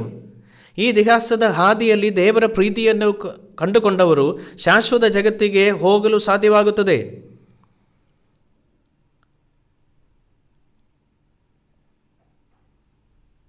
ನೀವು ಮತ್ತೆ ಜನಿಸಿದಾಗ ನೀವು ದೇವರ ಪ್ರೀತಿಯನ್ನು ಕಂಡುಕೊಳ್ಳುತ್ತೀರಿ. ಅಂತಹ ಜನರು ದೇವರ ಶಾಶ್ವತ ಮಕ್ಕಳಂತೆ ಶಾಶ್ವತ ಜಗತ್ತಿಗೆ ಹೋಗುತ್ತಾರೆ. ದೇವರು ಈ ಶಾಶ್ವತ ಜಗತ್ತನ್ನು ಸೃಷ್ಟಿಸುವ ಪ್ರಕ್ರಿಯೆಯಲ್ಲಿದ್ದಾನೆ. ನಾವು ಈ ಜಗತ್ತಿನಲ್ಲಿ ವಾಸಿಸುತ್ತಿದ್ದೀರಿ. ಆದರೆ ಬೈಬಲ್ ಹೇಳುತ್ತದೆ, ನಮ್ಮ ಆಯುಷ್ಕಾಲವು 70 ವರ್ಷ, ಬೆಲೆ ಹೆಚ್ಚಿದರೆ 80 ವರ್ಷ, ಕಷ್ಟವೂ ಸಂಕಟವೂ ಅದರ ಆಡಂಬರ. ಇದೊಂದು ಶಾಶ್ವತವಾಗಿರುವಂಥ ಲೋಕವಲ್ಲ. ಇದೆಲ್ಲ ನಿಜವಾಗಿ ಮನುಷ್ಯನು ಬದುಕಬೇಕಾಗಿರುವಂಥ ಲೋಕ. ಇದು ನಾವು ಸುಮ್ಮನೆ ಈ ಲೋಕದಲ್ಲಿ ಇರುವುದೇನಕ್ಕೆಂದರೆ ಬರುವ ಕಾಲಕ್ಕಾಗಿ ನಾವು ನಮ್ಮನ್ನೇ ಸಿದ್ಧ ಮಾಡಿಕೊಳ್ಳುತ್ತಾ ಇದ್ದೇವೆ. ಬೈಬಲ್ ಖಂಡಿತವಾಗಿಯೂ ಸತ್ಯವಾಗಿದೆ. ಪ್ರಕೃತಿಯ ನಿಯಮಗಳ ಮೂಲಕ ದೇವರು ಈ ಜಗತ್ತನ್ನು ಸೃಷ್ಟಿಸಿದನು. ದೇವರು ಶಾಶ್ವತ ಆದರ್ಶ ಜಗತ್ತನ್ನು ಸೃಷ್ಟಿಸುವ ಪ್ರಕ್ರಿಯೆಯಲ್ಲಿದ್ದಾನೆ ಎಂದು ತಿಳಿದಿರುವುದು ತುಂಬ ಮುಖ್ಯವಾಗಿದೆ. ನಾವು ಪ್ರಾರ್ಥಿಸೋಣ. ಪವಿತ್ರ ಕರ್ತನೇ, ನಾವು ನಿಮಗೆ ಧನ್ಯವಾದಗಳನ್ನು ಹೇಳುತ್ತೇವೆ. ನಮಗೆ ಈ ಒಂದು ಸಂದರ್ಭವನ್ನು ನಿಮ್ಮ ವಾಕ್ಯ ಕೇಳುವುದಕ್ಕಾಗಿ ಕೊಟ್ಟಿರುವುದಕ್ಕಾಗಿ ನಾವು ನಿಮಗೆ ಧನ್ಯವಾದಗಳನ್ನು ಹೇಳುತ್ತೇವೆ. ಈ ಪ್ರಪಂಚದಿಂದ ದೂರ ಇರುವುದಕ್ಕಾಗಿ ನೀವು ಸಹಾಯ ಮಾಡೋದಕ್ಕಾಗಿ ನಿಮಗೆ ಧನ್ಯವಾದಗಳು.